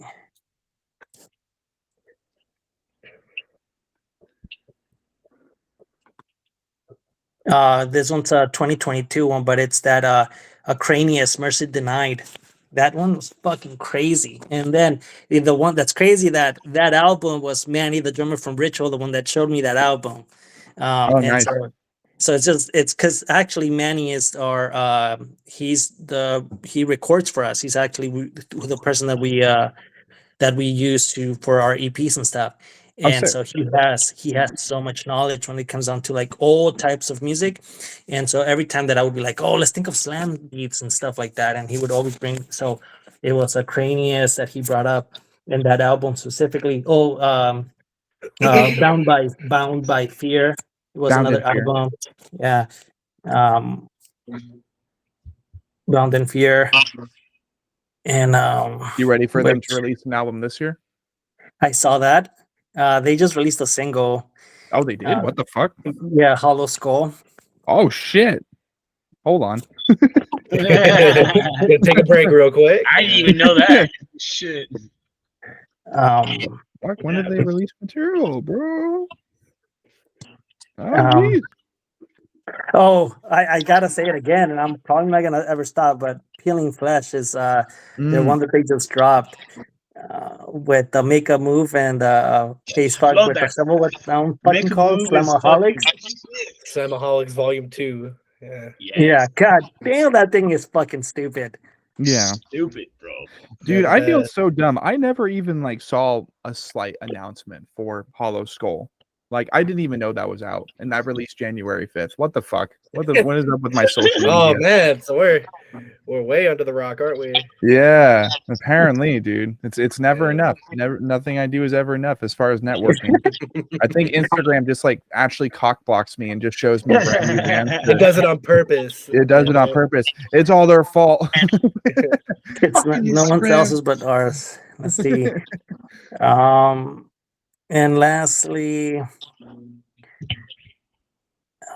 it's kind of crazy. One of my top 5 shows that it was Within Destruction, that Ethereal Wrath one. Oh, Let's see. Now, one that I gotta say that I've been stuck on. It's not fucking slam or deathcore, but I've been stuck on Dying Wish. Dying Wish. Okay, Yeah. sick. I love that, dude. They're so good. I haven't listened to their newest album yet. I really want to though. Yeah, it came out It's so last year. The Symptoms of Survival. Yeah, Fuck, that album fucking rocks, dude. Hell yeah. And every time that I listen to it, me and Tony were big old metalcore kids back in the day, so I think they're doing it right. Yes, they're doing it right. Like, I feel like they're like, I don't know. I can't explain it with them, dude. They're so good. Hell yeah. And then, Oh, you muted yourself again, dude. did I? That's all right. He This keeps is great. he keeps muting himself, and I'm like half dead because I just got back in from Detroit like at 5 a.m. I'm like, shit. I'm over here like using my fist to like prop my head up and shit. Come It's like, on, wake up. Hey, I feel you, dude. Right. Yeah. More or less what I was saying about Dying Wish, though. I'm a sucker for female fronted metal. Simply said. Yeah. Spirit Box, Stabbing. Ginger, Stabbing. fucking Awake Consciousness. Oh, So many. stabbing. Fuck yes. Stabbing. Yeah, exactly. And that's the funny thing. I need to get introduced to Stabbing. And I think I've been recommended them by the They voice are they released awesome. soon. Oh, yeah. They are that awesome. chick, man. They are Awesome. She is. They're awesome. Their guitar player plays in Devourment now too, and he's Yeah. fucking Oh, killing Ooh. it, dude. Please stop Yeah, he it. does. Yes. Yeah. Killing it, dude. He's fucking Yeah. awesome. Fuck yeah. Okay. Well, I do believe that will be Hector's part of the Anatomy Podcast, episode 70. So, as per the order that was provided, that we basically provides on, it's about to rain? I just Yeah, saw it's that gonna on my rain tomorrow. dashboard, bro. It's gonna I rain hope tomorrow it over rains. here in Cali. Bruh. Yeah, it's coming our way now. Okay. Okay. It's- I see you. It's It's been heading over raining. here after. It's been raining since I got back to Southern Ohio, and like shut up. as exhausted It's as always I am raining from up this there. trip. Being as exhausted as I am from this trip, I'm like it's even worse. I'm like, dude, Yeah. I've slammed like 3 monsters this morning when I got up. I'm like, You're fuck, trying dude.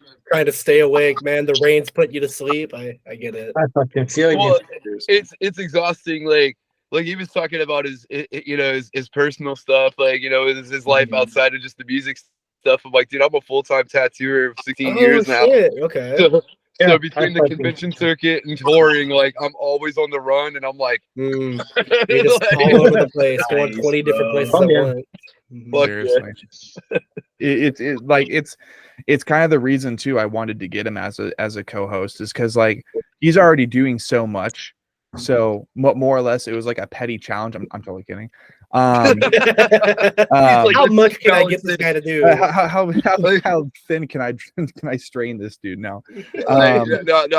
See, the next Anatomy podcast, you're gonna catch me when I'm in the middle of showering or something. Now He's gonna now be there. streaming- Shower Okay. cap Oh, on and everything. shit. Just like, oh, great heavens. What are you doing there? now streaming on fans only. We call this the orc. Yeah. Yeah. Orc fans, bro. Orc fans. No, that's great. So next in the order that we kind of improvised upon tonight, we have Tony up next. Tony Barga. Tony Baloney. The same exact way that Hector did, kind of go back to the very beginning of what you feel is relevant to your All position right. in I'm this gonna do the band, best I can. and take as much time as you need. No need to like speed run through it, of course. Like take your Of course, time. yeah. Even like ignite a little bit of nostalgia in the brain. You know what I mean? No, yeah. I'm just gonna talk about as myself as a musician, or when I first started. Well, it all started when my mom got my first guitar. One day on my birthday, and just started playing. And then throughout the years, I stayed with my sister and her brother-in-law, and I used to watch him, play, jam out. And he was a big Nirvana and Suicidal Tendencies and other band type of dude. And I used to watch him jam, and that's how I started playing and started learning how to play guitar. And then I was really into heavy music at the time when he was playing that type of music.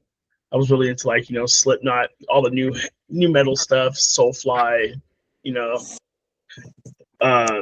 So I was, was trying to play that type of music, trying to learn how to play metal, and then eventually, throughout years, I started, getting into more heavier music, which was like hardcore, metalcore, like Bleeding Through and Unearthed. Like that was like my main influence back then, growing up. And so I just always wanted to play that type of style, of music. And then got together. My first band was actually with Hector. We were called Seek the Dead. Oh shit! Stop Yeah. it. And we were kind of like a deathcore / metalcore. STD. Yeah, SCD. Yeah, what would you call like a metalcore, deathcore band, right? Death. I don't know. Deathcore. I think. I don't even know what we were, but we were something, I think. But that's how I really got, into music. And then from there, I got into heavy music. I was really into like Elijah, Job for a Cowboy, Yeah. Knights of the Abyss, Animosity, Despise Icon, shit like that. Like, so I've always really been into, heavy music like that, And then after that, after I was in a band with him, that's when I actually fell off in the scene for a little bit. I was just doing my own thing. Who knows? I was out just, being a delinquent or some bullshit. I love that. On another note, I'm sorry to interrupt you, but I love that Brett was just like, cut in half there for a second at the epicenter of the fucking bear from the EP cover. It's like floating Brett over here. Hi. Sorry. Hello. Let's grab some water. Anyways, Tony, continue. So yeah, I was a little delinquent throughout the years, so I fell out of the scene for a little bit, and then, then met my girlfriend, and we have a kid. I'm a dad now too. I'm a dad of two, and I met my girlfriend, and had a kid. And then that's why I really kind of fell off of music, just focusing on, dad life. And then after that, throughout the years, my kids started getting older. And, I bought myself a guitar and an amp again, started just jamming out myself. And then, I don't know, and I just got back into it. That's when I actually, hit up Hector, see if he knew anybody, that wanted to jam out. And he had recommended a few people, and I did the whole Craigslist thing and stuff like that, because I really wanted to get back into it. I don't know what made me do it, but just, just trying to look for people to jam out with at the time. It was a struggle, to find someone that knew that I wanted to play. So it was, I was going through people after people, So that's when I found Kage, which was Sean, and we needed a drummer. That's when I called up Hector. And You should have never called me. it was weird because the guy was like, "Hey, do you know a drummer?" And I was like, "Yeah, I actually do know a drummer." Just like thinking like Hector's like, "Yeah." I just called him up, dude, right in front of the dude. Said, "Hey, dude, you want to jam out?" And he's like, "Yeah." He's like, "I haven't played in a while." I'm like, "It don't matter. I don't care. It doesn't. Who cares? We're just having fun." That's what, Look what that turned into. Exactly. Look what it turned into. And then after that, he came and jammed out with us. And then after that, he kind of, I don't know if he was, he wasn't feeling it. So he started, doing his own little things. And then after that, I hit him up again, or he hit me up. And then that's how we came up with Dissolution. It was just a few of us. He had met some other dude. And then we branched out from there. We formed Desoectomy. And here we are now. Here we are now. Yeah. Well, I do appreciate the lore that you've provided us so far.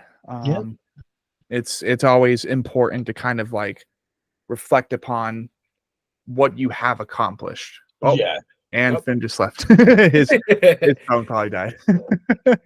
He's going to sleep. He's tired. Yeah, he went to go take a nap, and I completely understand that. That dude is fucking relentless with himself. But, I mean, like, it's funny that you ended up kind of comparing your story to that of Hector's. The fact that you're a dad and that you were doing everything. Yeah, I do. I'm a full-time worker on the side as well. I'm a machine operator. I provide soda to America. Woo! Pepsi or cola brand though. I actually do the generic brand, all the Walmart brands. Oh shit! Yeah, we make it, produce it. Sam soda. Sam's. That's right. I love that, bro. Dr. Thunder. Dr. Thunder. Oh Jesus. We gotta love it though. We gotta appreciate what's there. No, it's fantastic, dude. So you are, if I'm understanding, if I'm remembering correctly, you are the rhythm or the lead guitarist for Destiny. I would say I'm the rhythm, I guess. Or I mean, we switch off, me and Sam. Okay. He's not here right now, but right. He's the airplane guy. Yeah. I wonder if he's at his destination by now. He's like, these motherfuckers. Right. Wish you were here, Sam. That's solid shit. I think he just texted me.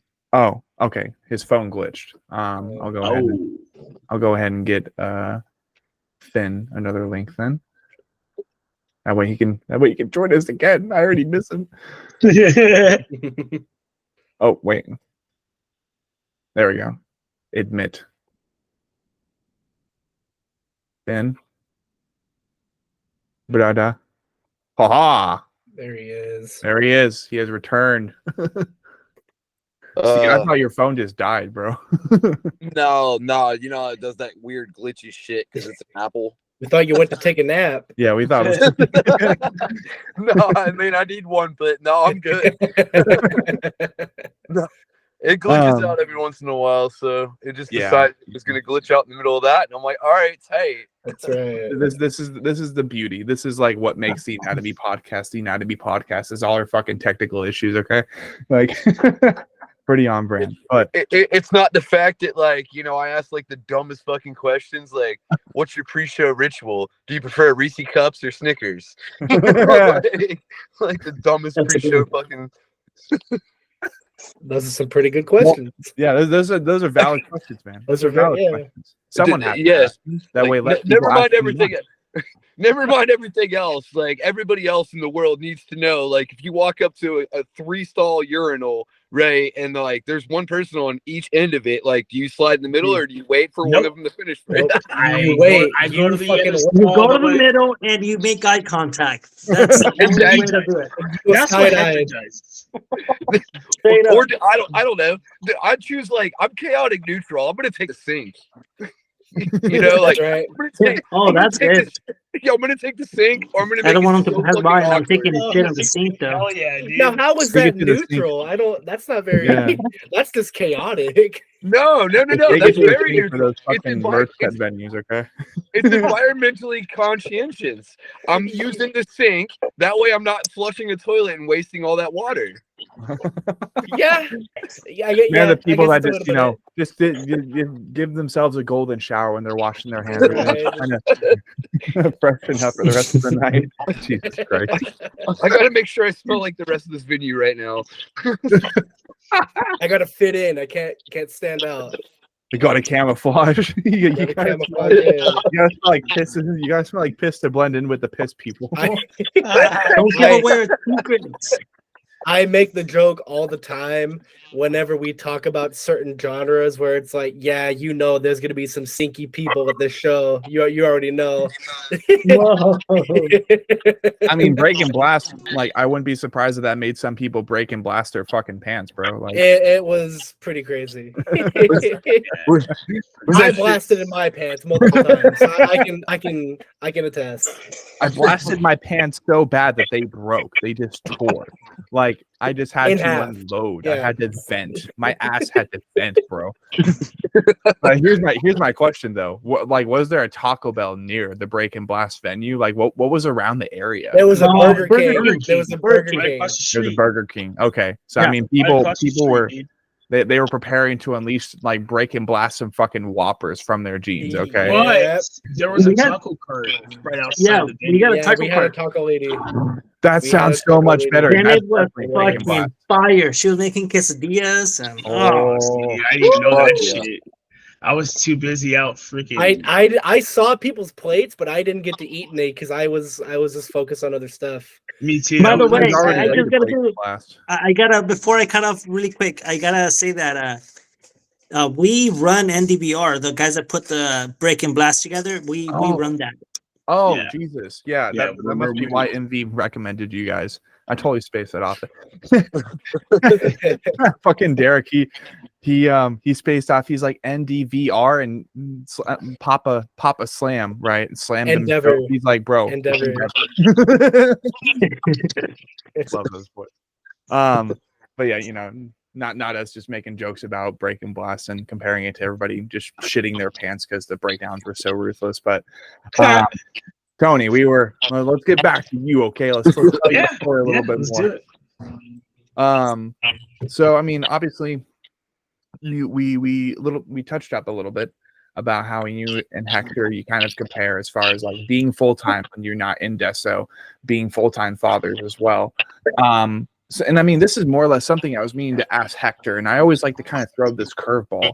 Was there anything that you were invested into, maybe in your teenage years, in your young adult life, that you thought would absolutely take the place of massive endeavors like Desoectomy? Like, maybe did you have other hobbies that you were planning to invest into, like even freaking painting Warhammer figures or something like niche like that? Maybe did you have other paths that you were looking to travel downward, and you just, you know, in the end, you're like, I would rather just do slam chugs and shit for Deso and diffusion and all that stuff.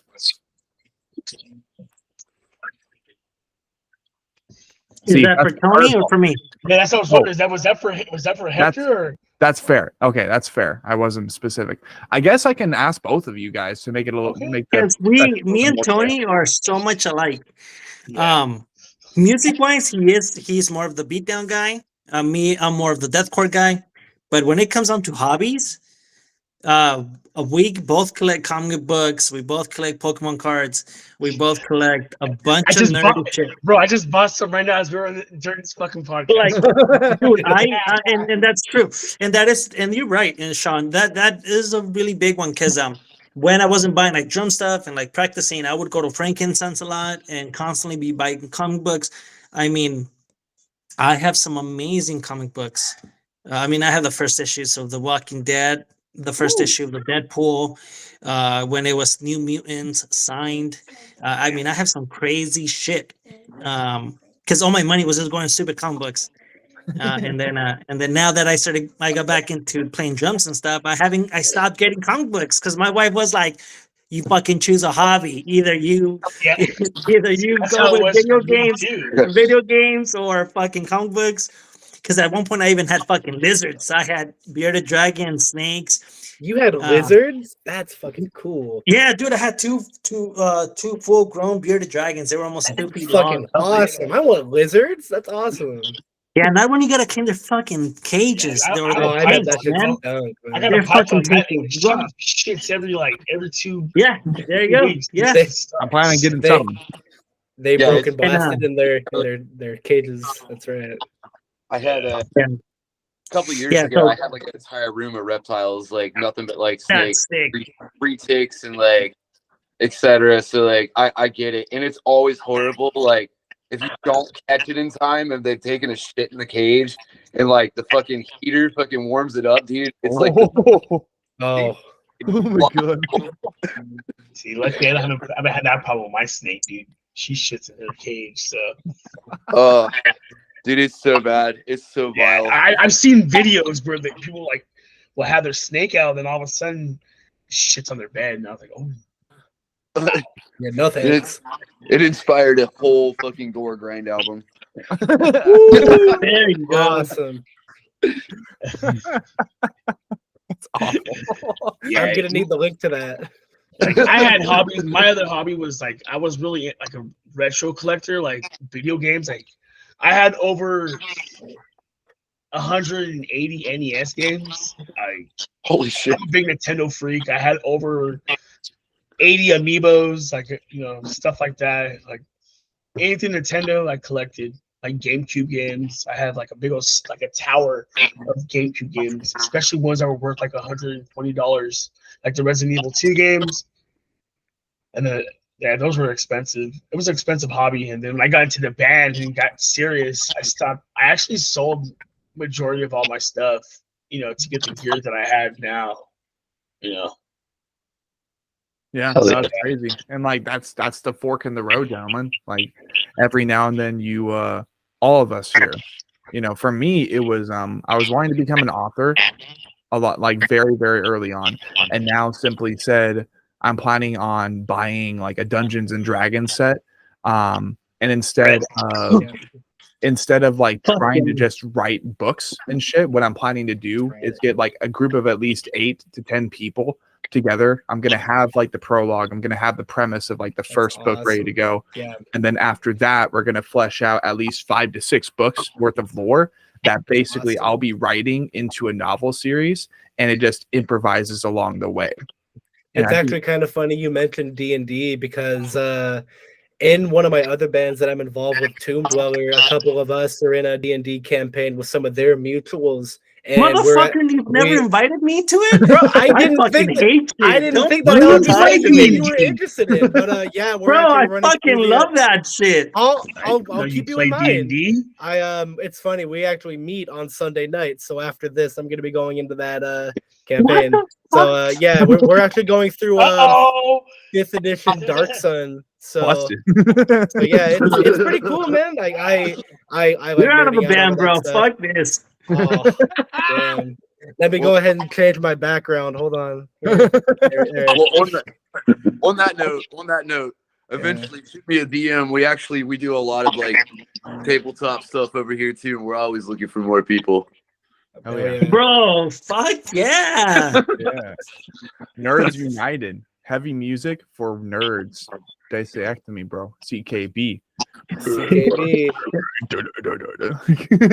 Love that shit. And that's really cool because like for me, there was writing a novel, which basically I just converted into what will be eventually a D&D experience, fleshing out 6 novels worth of or 6 books worth of material.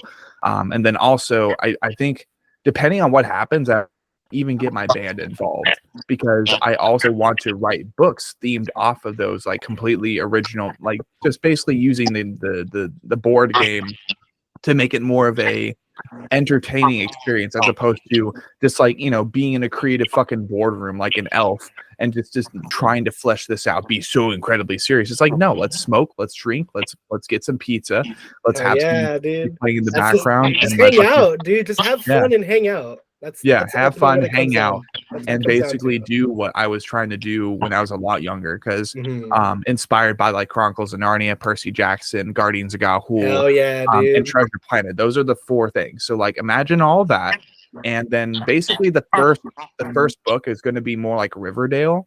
So it's like this kid, his mom was doing drugs, his dad was from another dimension, so she was doing drugs to seed the father in the other dimension when she wasn't able to. So basically, when he leaves, she gets lost in drugs. He decides to leave eventually, is familiar with drugs, goes to Astoria, Oregon, which random city I selected, but also happens to be the setting of the Goonies, which is really, really cool. And the first book is him like being Hey, you guys. Hey, you guys. In the first book, he's basically taking over the school. He even has the police in his pocket, because like he's building a reputation off of his familiarity with substance.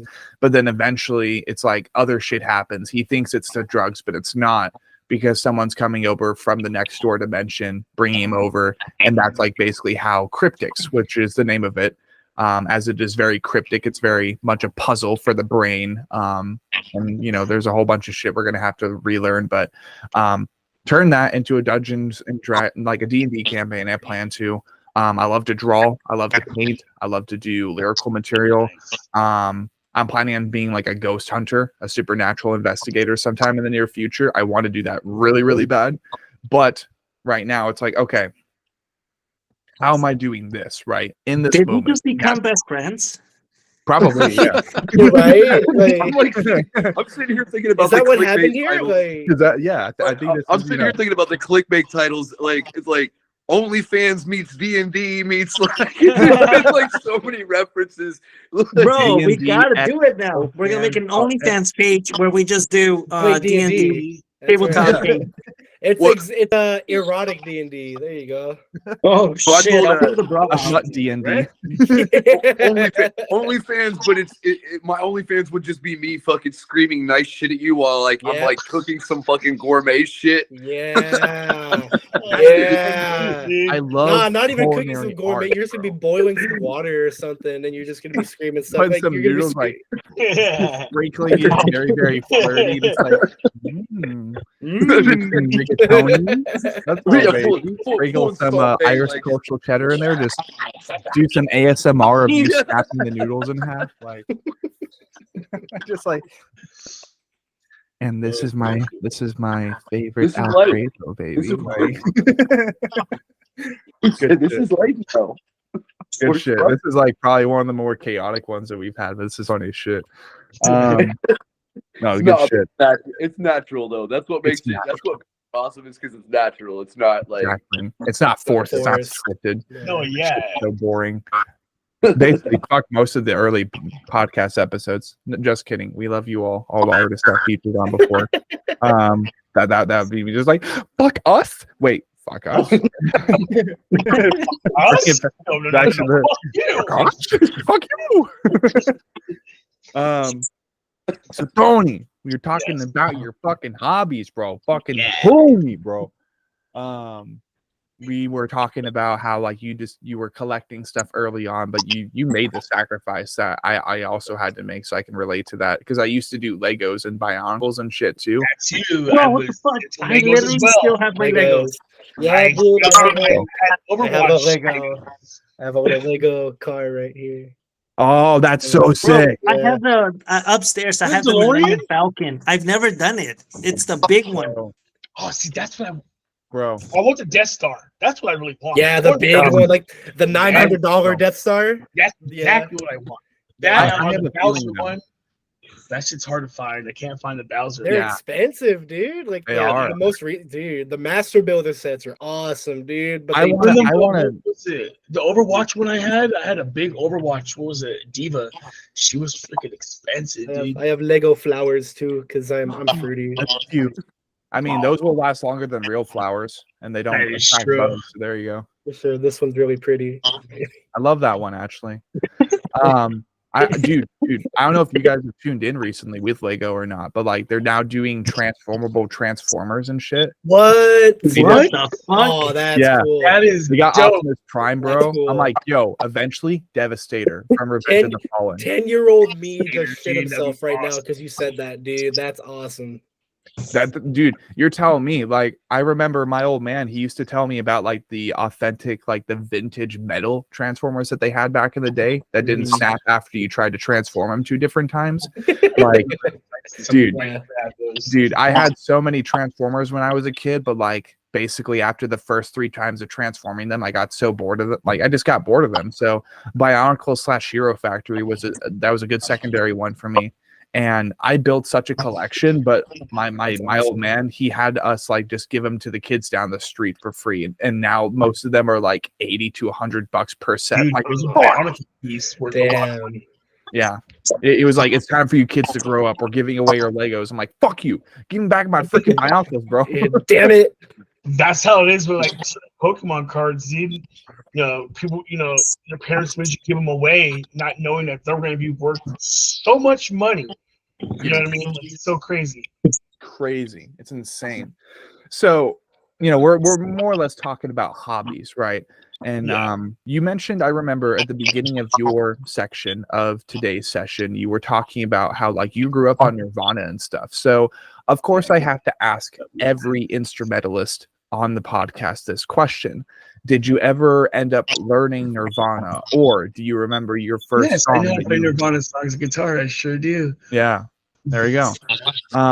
And okay, what was like, do you remember the very first song that you had to learn on Yeah, guitar? I think it was it Small Like Teen Spirit, probably? Yeah.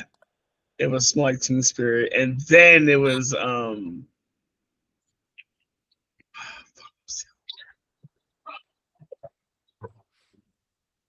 Heart Shaped Box. It was the second one I Heart-Shaped learned. Box. Yes. Okay, cool. And let's see. This question more or less, I don't ask that many people that we have on the show, but like obviously you chug, you do the beat down chugs and shit that you do for Deso, but like, is there any atom of a chance in the future that we should ever expect you to like go back to your roots? And have you ever been compelled to like make grunge? And just No, but I mean, I've always wanted to play like, believe it or not, I've always wanted to be in away from like heavy music like that, like pop punk. I'm really into pop punk music a lot. Bands like Neck Deep, Stories So Far, stuff like No that, pressure. and Movements, No Pressure. Movements is definitely one of my favorites. I love Movements is like they are my top 5 and all in top everything. Like they're like up there with me. I love Movements. Movements is so good. Did you like their new record, Ruckus?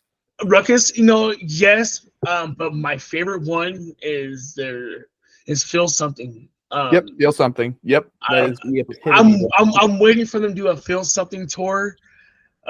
So they Probably play a never whole album from front to back. I would love Probably that. never. I really, dude, that's one of my favorite albums to play in the car, like on road trips and shit. Yep. On the way to work, I listen to Movement all the time. So far for me, Movements, my favorite record from them is definitely Feel Something, but No Good Left to Give and Ruckus were both really good. And what I like about Ruckus is that it's definitely not making them solely a pop punk band anymore. It more or less digs into like indie genre now, which is like Yes, it super does. interesting. I see exactly what you mean. Like I can definitely see them getting up there with bands like Hozier in the future if they experiment enough with it and make it a little bit more. If they make the music flirt with the fans in not in a court case friendly way, but just For legal purposes. yeah. I definitely look forward to what movements creates in the future. Like Cherry Thrill changed everything. Cherry Thrill is so good. It's so good. And then Amp on the Ruckus album. Like, of course, I think the album cover itself was my least favorite period of 2023, but I understood what they were trying to do. The merch also not so great, but the music itself was fine. Like, I'm sorry, I can't do the minimalism when it's that minimal and they're putting the good old Fearless record price tag on it. I'm like, get out of here, dude. Like, I don't care about that, but the music, it's good. I don't know if you saw, but Movements actually shouted us out. Really? Yes, they did. When did they shout you guys out? That's so sick. my oldest daughter is a big Movements fan too. Oh, sick. So my niece took her to a concert right there at the Anaheim House of Blues. So it was Right. A backstage pass. They bought her, a surprised her and everything, which for her birthday. And so they went backstage and they asked Movements if they could shout out Desoectomy, and it's on our page on Instagram. That's sick. That's really That was cool. awesome. And to think 5 years ago, or like maybe even a couple generations worth of time ago, people in your same exact spot, they're like, fuck Movements. They're not even slam, bro. Like, Right? now you can kind of appreciate that bridge connecting between those two very polar opposite genres. And it's like, yeah, hell yeah. Shout out to Desoectomy. It's like, thank you. Right? I was like, holy, I didn't even expect that. I got a text. I remember I was feeling like shit. I wasn't feeling good. And then my daughter had texted me, and then that made me jump out of my bed. I was like, oh shit. You're like, wait a minute, am I in a fever dream or did this Right? Hey, for real. That it was like getting banana bread at work. Banana bread at work? Oh, dude. That's good shit. That's good shit. Meme references, we love them. So I mean that's really cool that we also share that. I mean, granted, or they're from Orange County, are they not? Yep, Orange County. And you guys aren't too far from Orange County. No, About an hour. We're like Bingo bongo, baby. That connects so many bridges immediately. But of course, when you're living somewhere like that, you guys aren't exactly just nestled and just like stuffed into LA. You're not in Mission Bay, you're not in San Diego, you're in your own part of California, which is always really fun because most people recognize that state. They recognize California as a place where a lot of musicians come from, right? But more importantly, they only ever really think about LA or San Diego or maybe even Anaheim because Disneyland, duh. But no, like you guys have your own little spot. You guys can represent your own little spot over in California. So it's always sick. That's really cool. And the fact that you love Movements is always like that's cool. That has a very positive. I listen to everything, dude. I really do, man. Like I'm not closed-minded at all. Like good. I really am versatile when it comes to music. Good shit. Well, as we're preparing basically to wrap up what will be Tony Parga's part of the people part of the podcast. That was so many more P's. Holy shit. Basically, same way that I did with Hector, right? 5 characters, and either you can do your top 5 of 2023, or you can kind of just recall upon many profound artists, people, genres, and just those type of characters that have helped you get up to this point as far as being a member, being the rhythm, being the chug lord of Desoectomy. Well, first of all, Hector had mentioned this, about Manny. I want to thank Manny from Ritual Despair. He helped me put a lot of work into Desoectomy. He helped me out a lot. I feel like he's a big help. And as far as like my top 5, of course, my boys in Ritual Despair, 97 Minutes, which is another local band from over here, from San Bernardino. Yeah. Doesn't harm. Yeah, those in Heart, man. I love those boys. Of course, Pilling Flesh. I freaking love those dudes. And Cerebral Incubation. Never Oh, know yeah. those guys. I fucking love them, man. Those guys freaking slam. And then Cephalotripsy, man. I love Cephalotripsy. Angel Achua, man. He's such a nice guy. Good. Yeah, I mean, I've been meaning to listen to them a lot. Listen, they're awesome. Yeah, they They're seem pretty solid. It's just they haven't released any material like at all within like the last 3 years. they're actually working on they're working on some new stuff as we speak right now. But Oh, they've been around since like 2004, 2005 because the band that most of those members came from was a band called Disgorge, and they're from Southern California. 3 out of the 4 Oh. members of Cephalotripsy were in Disgorge, and then they formed Cephalotripsy. Gotcha. Okay. Well, I mean, definitely some slam history and hopefully some slam lore to go ahead and welcome onto the show in the near future, as all of the bands mentioned so far, whether it be 97 Minutes, whether it be Ritual of Despair, Cephalotropsy, which that's kind of how I recognize and pronounce the name.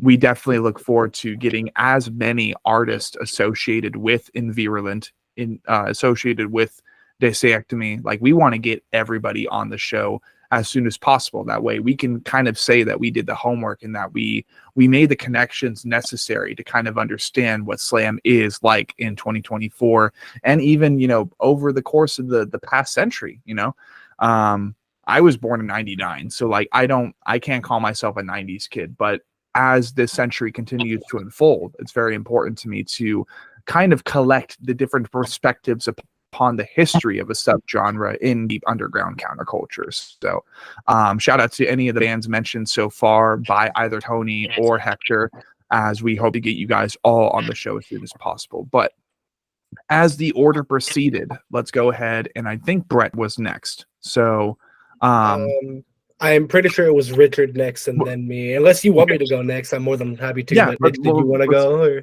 Let's go ahead and do it in order for sure. You sure? I'll go. Cool. Okay.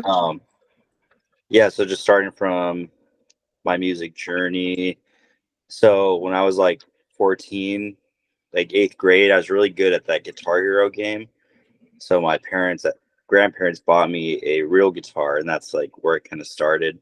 And I was really into like those like emo MySpace bands, like Census Fail, Silverstein, those like post-hardcore bands, you know. So that's where I kind of started. And then from that, I evolved into listening. And my freshman year of high school, I started listening to that like OG MySpace deathcore. So like a group listening to Suicide Silence, Carnifex, Impending Doom, all those like SoCal deathcore bands. So and even then, that's when I started finding bands like Cephalotripsy and Waking the Cadaver. And I didn't know what slam was back then, but I was like, oh, this is cool. I don't know. I don't get it. I don't know what they're saying, but like, this is awesome. And I can't explain it. So that's kind of where listening, all my like influences came early on. And then I didn't get involved in like the local scene like right away. I was like just too busy with school, and then I moved to Michigan for university, and then got a degree. I moved back here to California, and then I was like, I really want to branch out from being like a bedroom guitarist and kind of like make my own, you know, creative music. So, you know, I went on Craigslist, reaching out to people, and actually Hector, we were talking with some other guys, and that's when I met Hector. We were like in some deathcore band, but he left that band soon after. Then like a month after he left, I had left that band, and then I was just kind of doing my own like solo project thing. And then Hector and Tony hit me up. They're like, hey, our vocalist left. We got a big show in like 2 weeks. We know like you kind of do vocals. Would you be down to fill in? So I went and did that show. I had a good time. Joined them. And then, as Hector mentioned before, that band kind of split in half.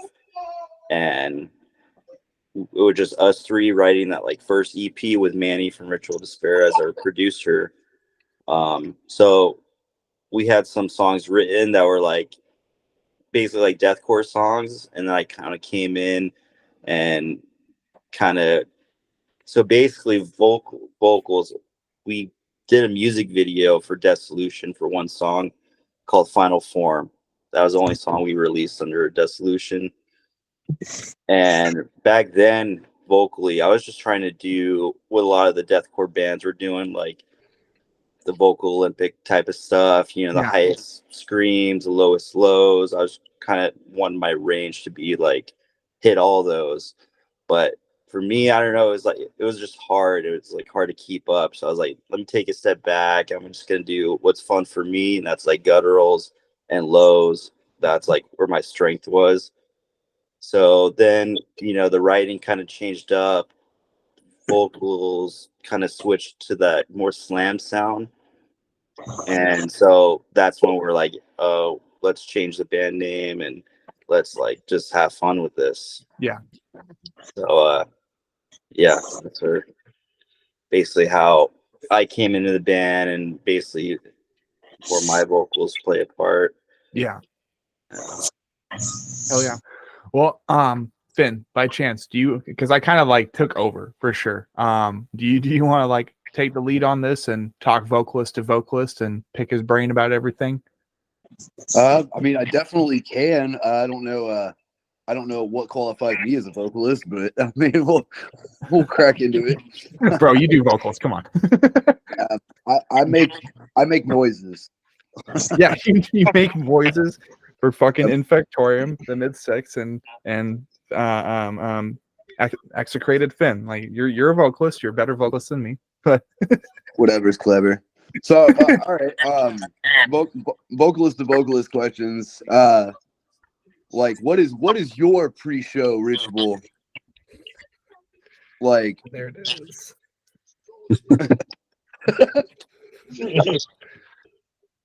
I feel like I don't really have one. I just drink a lot of water. Like I'm on stage, I have at least 2 bottles of water, and I drink about, during the set, I drink about a bottle and a half of that. And honestly, like, and I don't know if you noticed, but I'm like the quietest one in the band, which is kind of ironic. So typically before we perform, I'm just like nervous and stuff. No, I drink so much water that I almost make myself like puke before I go on.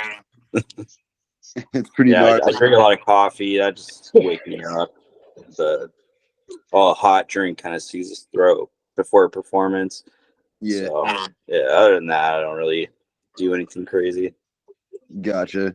What would you say? As a vocalist standpoint? What would you say the most difficult thing is, as far as like your job and position in that?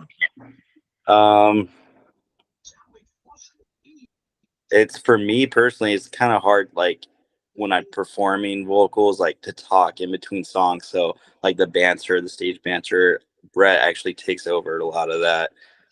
When I'm on stage, I just like want to do gutturals and then like chill out, you know? No, I get that. Yeah, even when we were writing the first EP, like I wrote lyrics for like 2 of those songs, but I don't know, I was just kind of like, kind of overwriting lyrics, and it would change up the song and how I do certain tones. I'm like, it's just more fun just to do whatever I want, you know? Toilet sounds. Yeah. A lot of the recording process, it's like the guys will walk in with like a riff or 2, and then Manny's like a genius, you know, as a producer, and we'll come up with a track on the spot. And most of the time I'll just do vocals that same day, and I'll just like improvise. He'll just like play the recording, and I just like kind of do whatever, and then we'll go back and then kind of break it into parts. So that just seems like to be the formula we follow, and we're pretty happy with how the songs turn out, so we just kind of keep doing that. You know, that's the best part in the studio, you know, when watching him I don't know why. I love watching this fucking dude fucking going to heaven. He's crazy, right?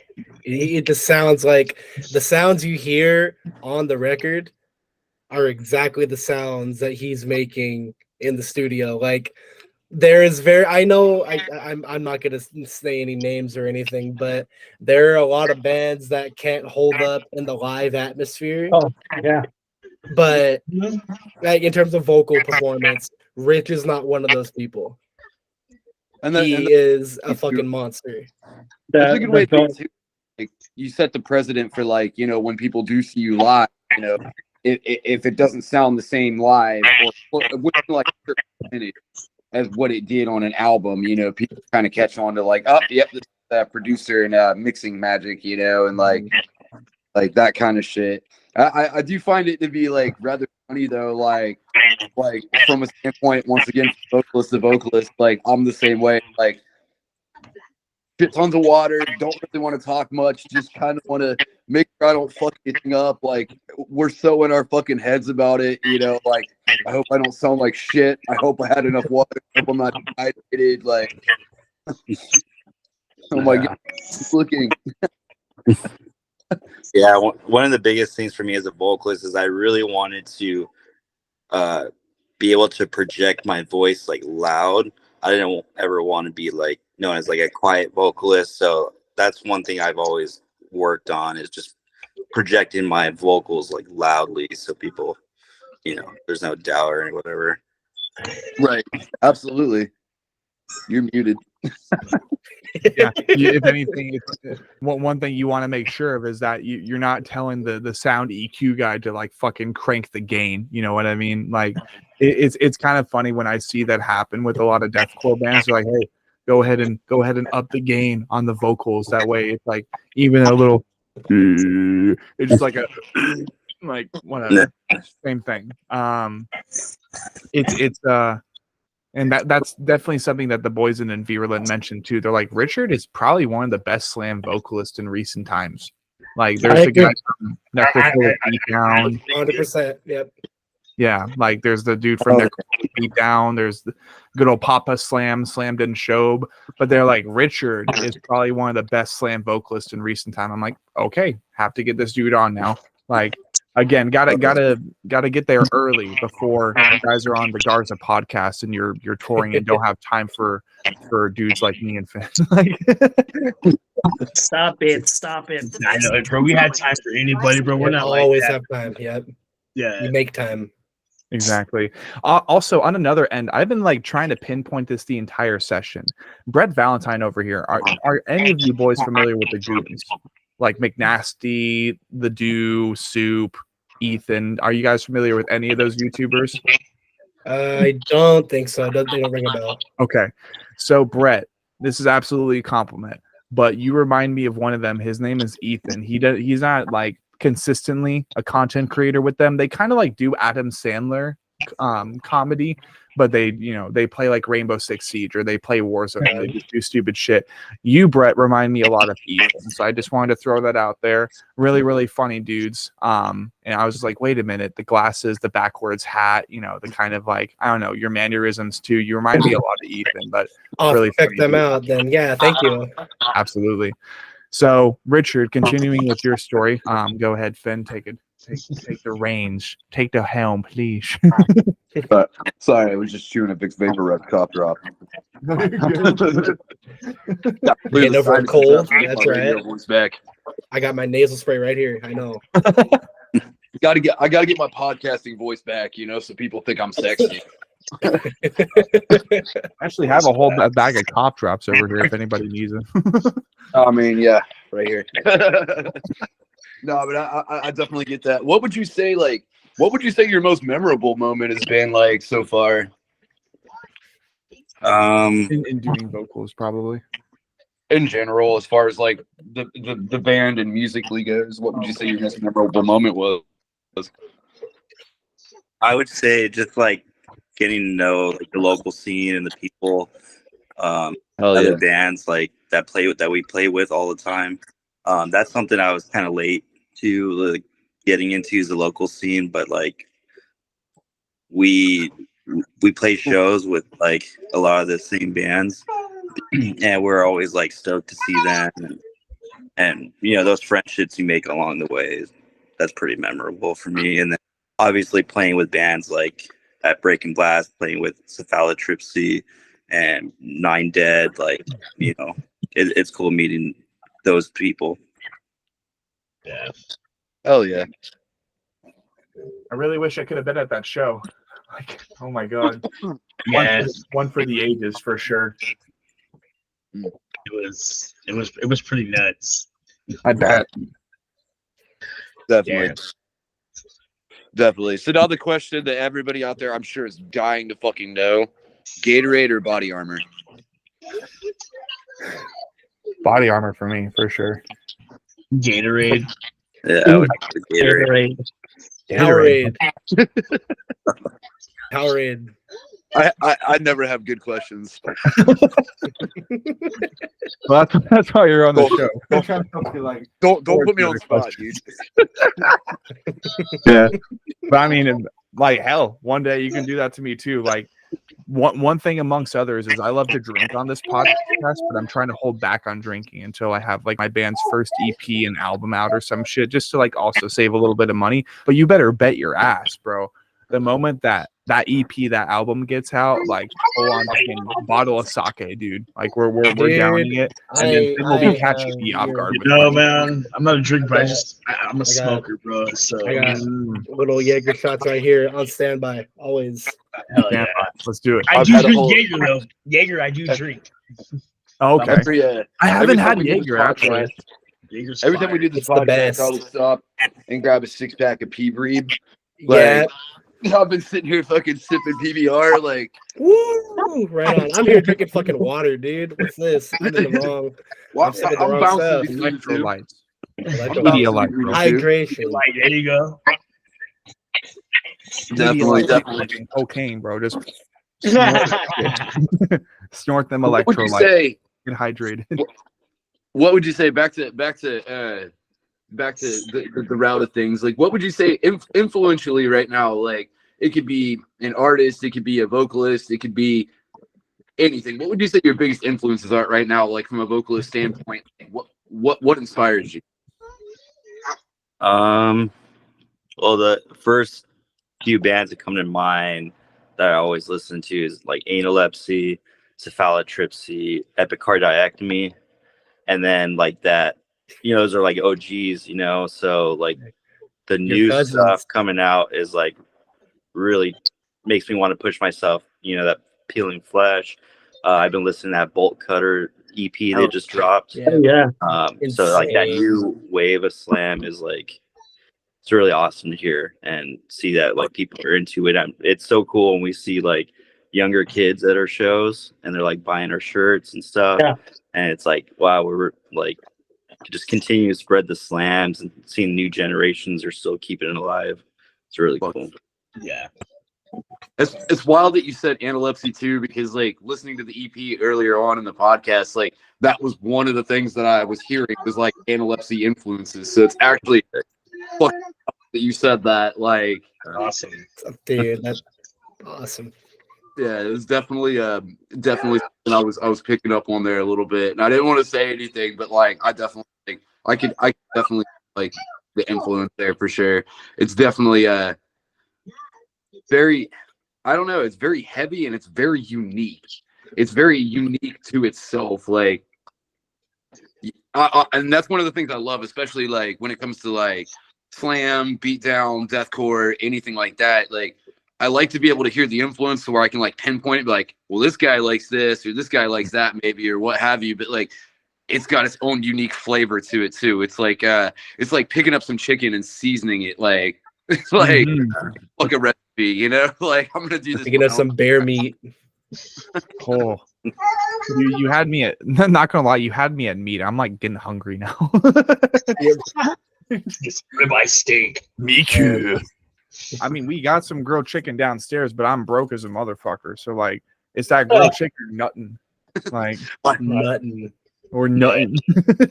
Already, I got Nerf or nothing. No, my roommates left to go pick up food and shit. I'm like, hey, like, I haven't ate anything hardly the last couple of days. Like that whole tour life thing, you know, like you eat like gorge myself. You're living off of one pack of ramen noodles a day. That's all you're doing. I'm gonna commit so many war crimes on whatever the fuck food they bring back.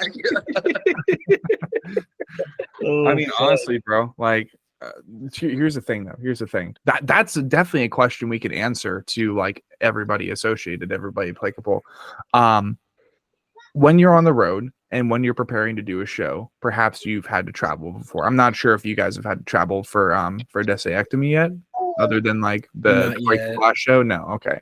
So like, you know, you think of situations like that. You think of situations to where you're really having to improvise on what you eat, but you're also trying to be rational. You're trying to be realistic.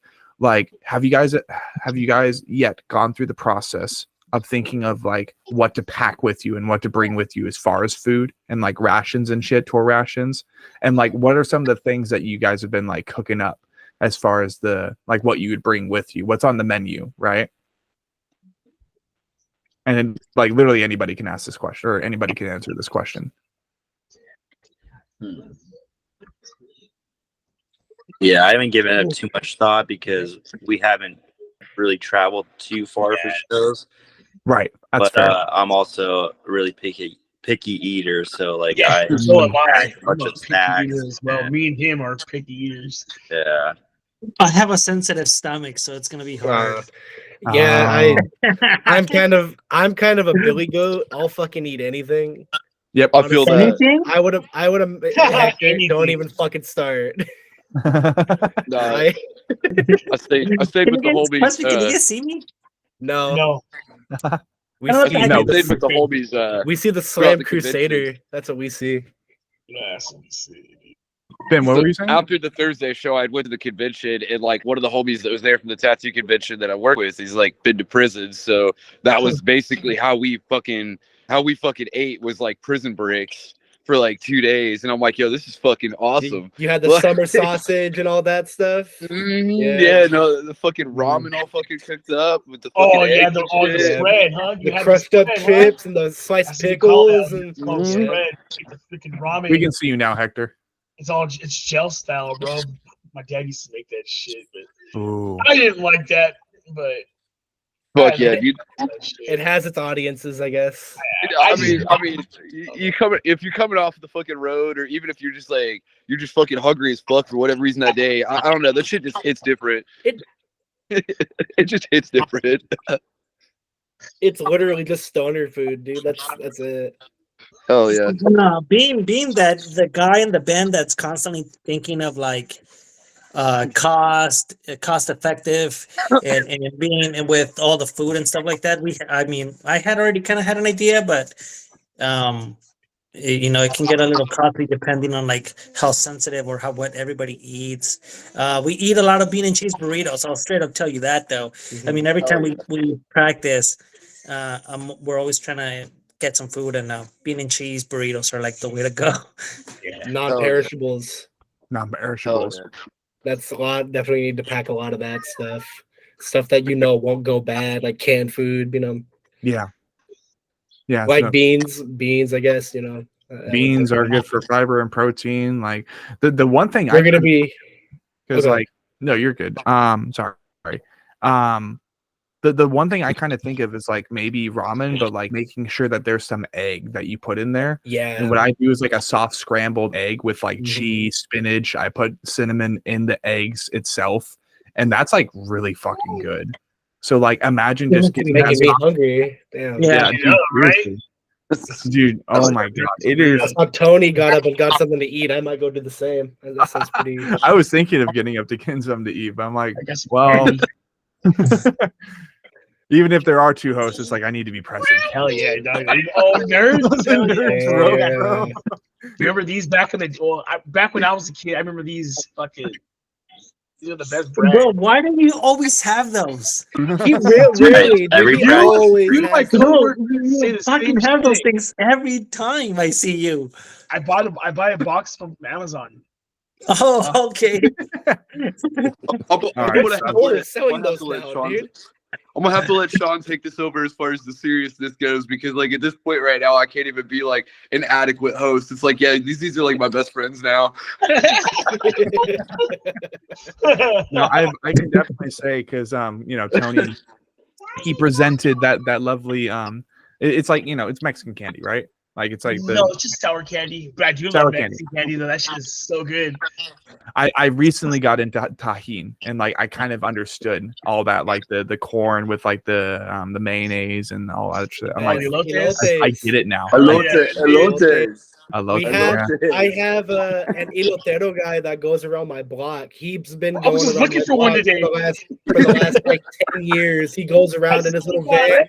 He drives all slow through my street. He honks a little horn that he has. And it's like some of the guy in a silver van. It's like the guy, he makes some of the best shit in human existence. It is it's like an ethereal experience whenever you eat it. I've It's the gone through best. one. I'm so fucking jealous. See, I'm in Ohio. We don't get shit like that. Ah, yeah. We get lucky if we have Brett. we get lucky if we have an ice cream man. We get lucky if we have an ice cream man during the summer. I remember you guys get to go to Culver's though. We don't have Culver's out here. So You don't have Culver's out there? No, we don't have that. That's Nope. Culver's ain't all that though. Culver's is great, dude. I love Culver's. I don't know. I've heard good things about that. Culver's and Waffle House, dude. Those are Well, I haven't okay, been to Waffle House either. House is top tier. Waffle House top is tier. S tier, man. double S tier, dude. I love Waffle House. Especially Like, food in a show. Yeah. Waffle House is open 24 hours, dude. You can go to Waffle House just piss face drunk and order like some waffles and Really, that's bro, crazy.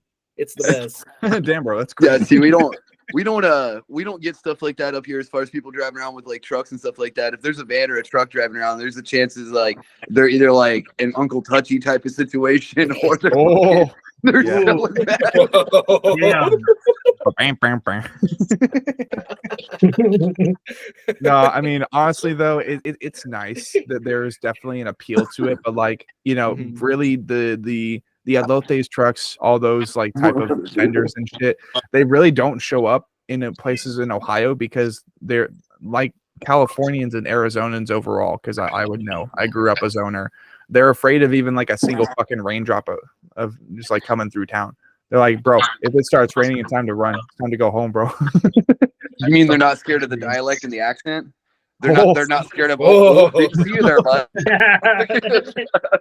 No, you ain't wrong though. I would honestly, Finn, I would trade places with you in an instant because like it's only cool for so long, and then you're like, oh, but they're out when it's also like 130 fucking degrees out here. And that's mainly for Arizona. That's not as prevalent over in Cali. You guys got like Death Valley and shit, but that's not like a town that a lot of people are in. That ain't Phoenix. It gets pretty hot out here. Like last summer, it hit peak of like 108, I think. So like still not comparable to Arizona, but it's still pretty hot. I mean, I'll take that though. I'll take that though. You Like I'll walk around with like bet. I'll walk around with no shirt and a gallon of water and some booty shorts, man. You can't do that shit in 20-degree Some weather. Daisy It's snow and Dukes. ice up here. That's right. Yeah, it's time for us to switch places, bro. I'm about to be your roommates. I don't know if you've I'm ever had fucking borderline tired. hypothermia before, but it sucks. Dude, I would rather have hypothermia than actually boil alive. And then Yeah. like, oh, elotes, but it's like bathing in your own sweat. I hate the heat, dude. I cannot. I am a cold person through and through. I am a cold person. But that's the thing, people. That's the thing. You got to think about that hometown syndrome.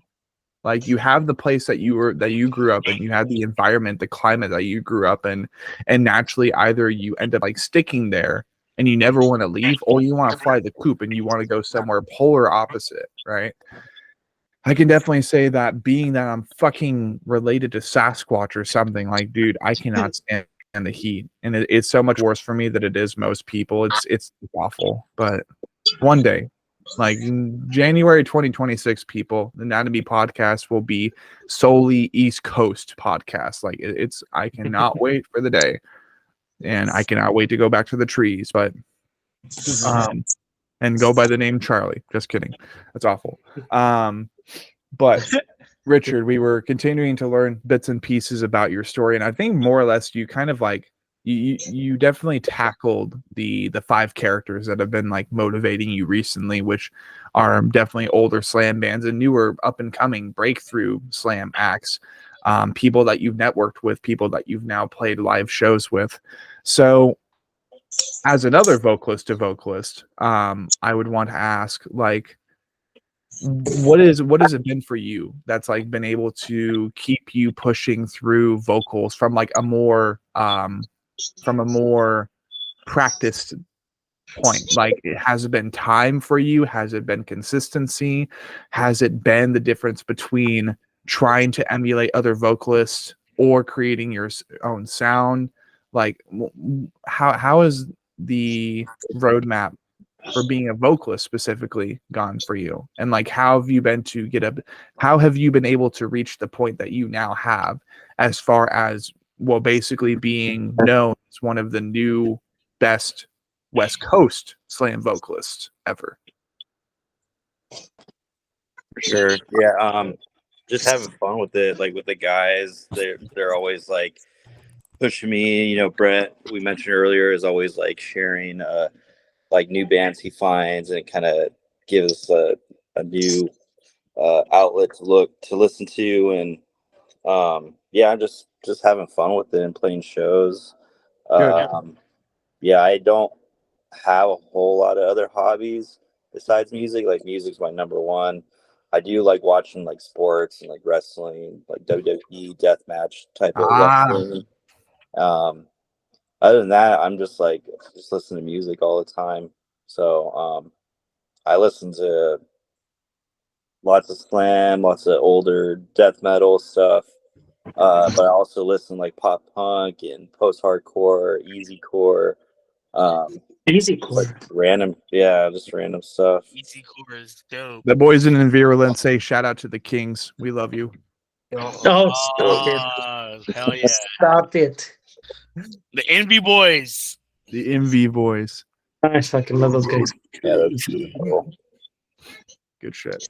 So I mean, that's awesome. That's fantastic. And the fact that like you have these things that kind of like distinguish you from the other boys in the band. Maybe you don't partake in D&D when you're not working on Deso, but one thing that's pretty cool is that a brother of mine, one of my longest brothers in music, that being Devin Duarte of Worm Shepherd, he is super into WWE.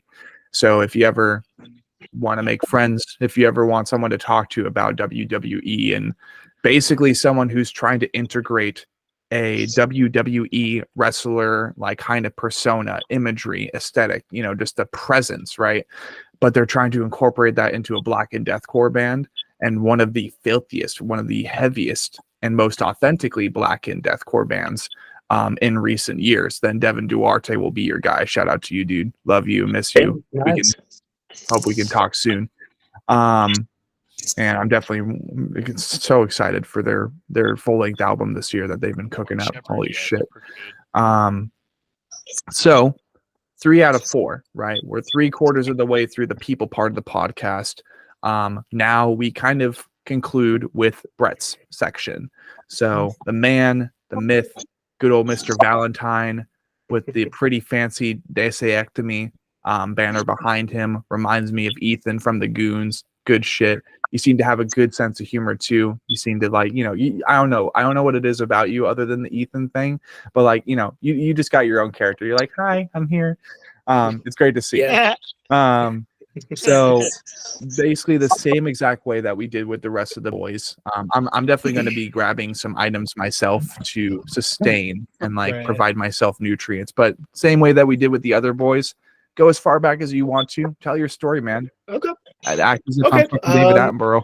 Just before I start, just a little bit of pretext. As Hector mentioned, I am the youngest in the band. Age gap, the average is between maybe 8 to even like 11 years. The rest of the guys are all middle-aged adults or younger adults. I'm 21 years old. I was born in 2002. And so yeah, my experience in terms of getting into the scene was a lot different than theirs, and they'll be the first ones to tell you. But anyways, so in regards to my pursuing of music,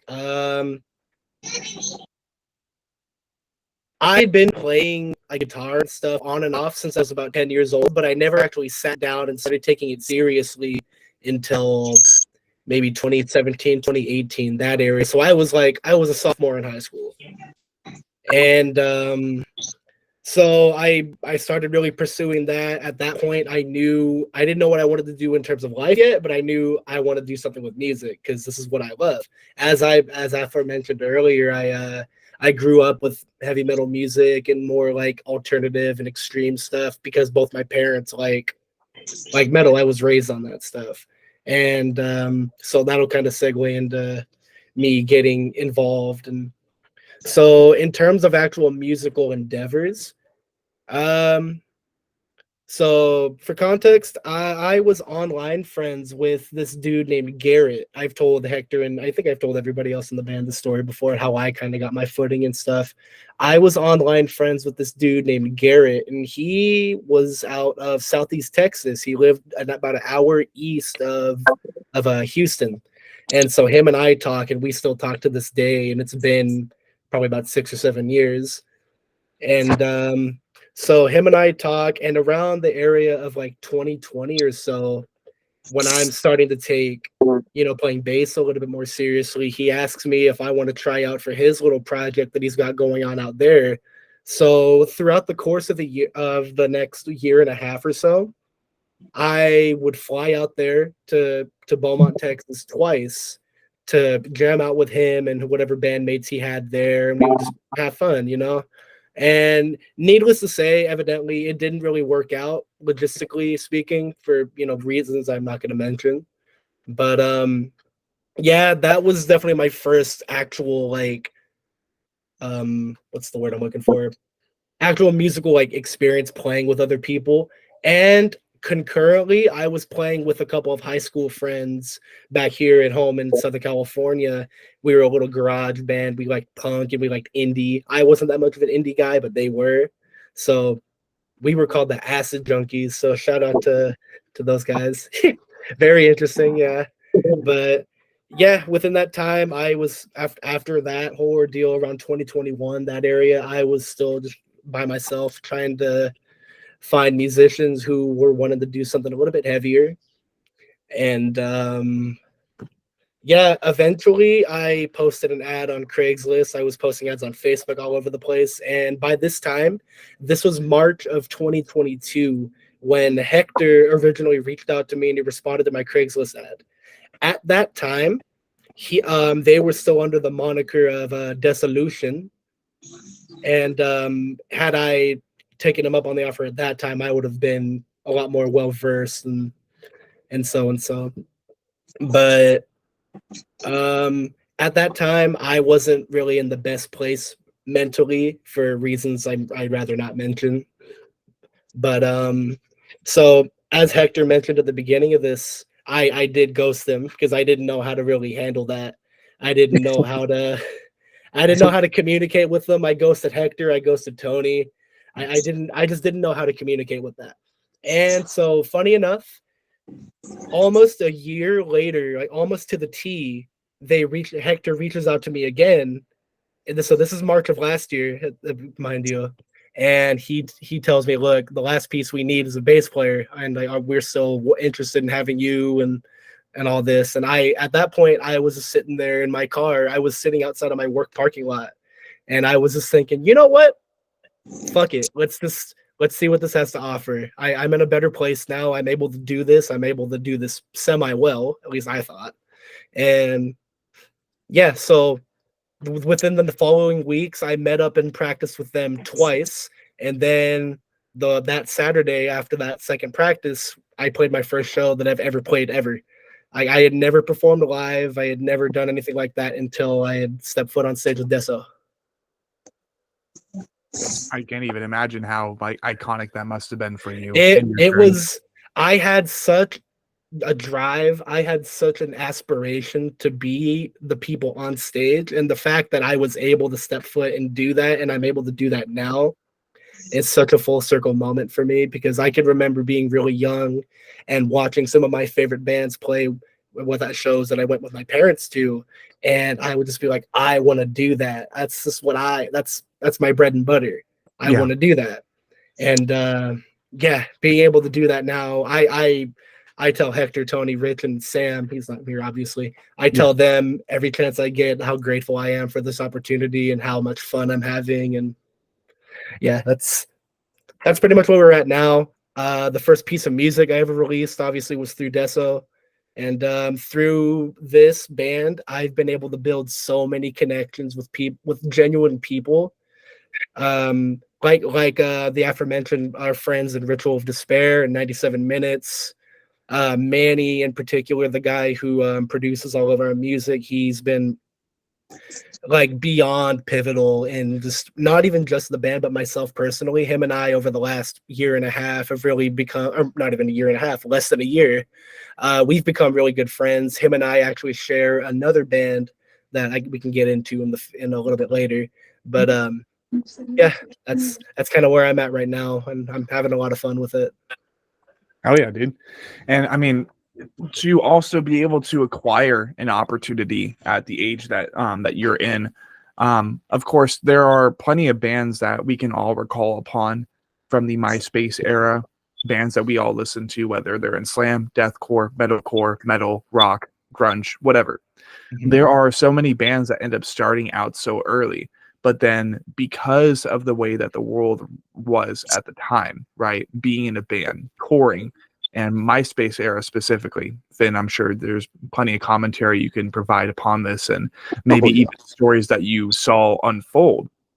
But we all understand one thing, is that back then you could absolutely be in a band at the age of like 17, 16, 15, but good God, could you be vulnerable to manipulation and people trying to get you to sell your soul and just absolutely hate his contract.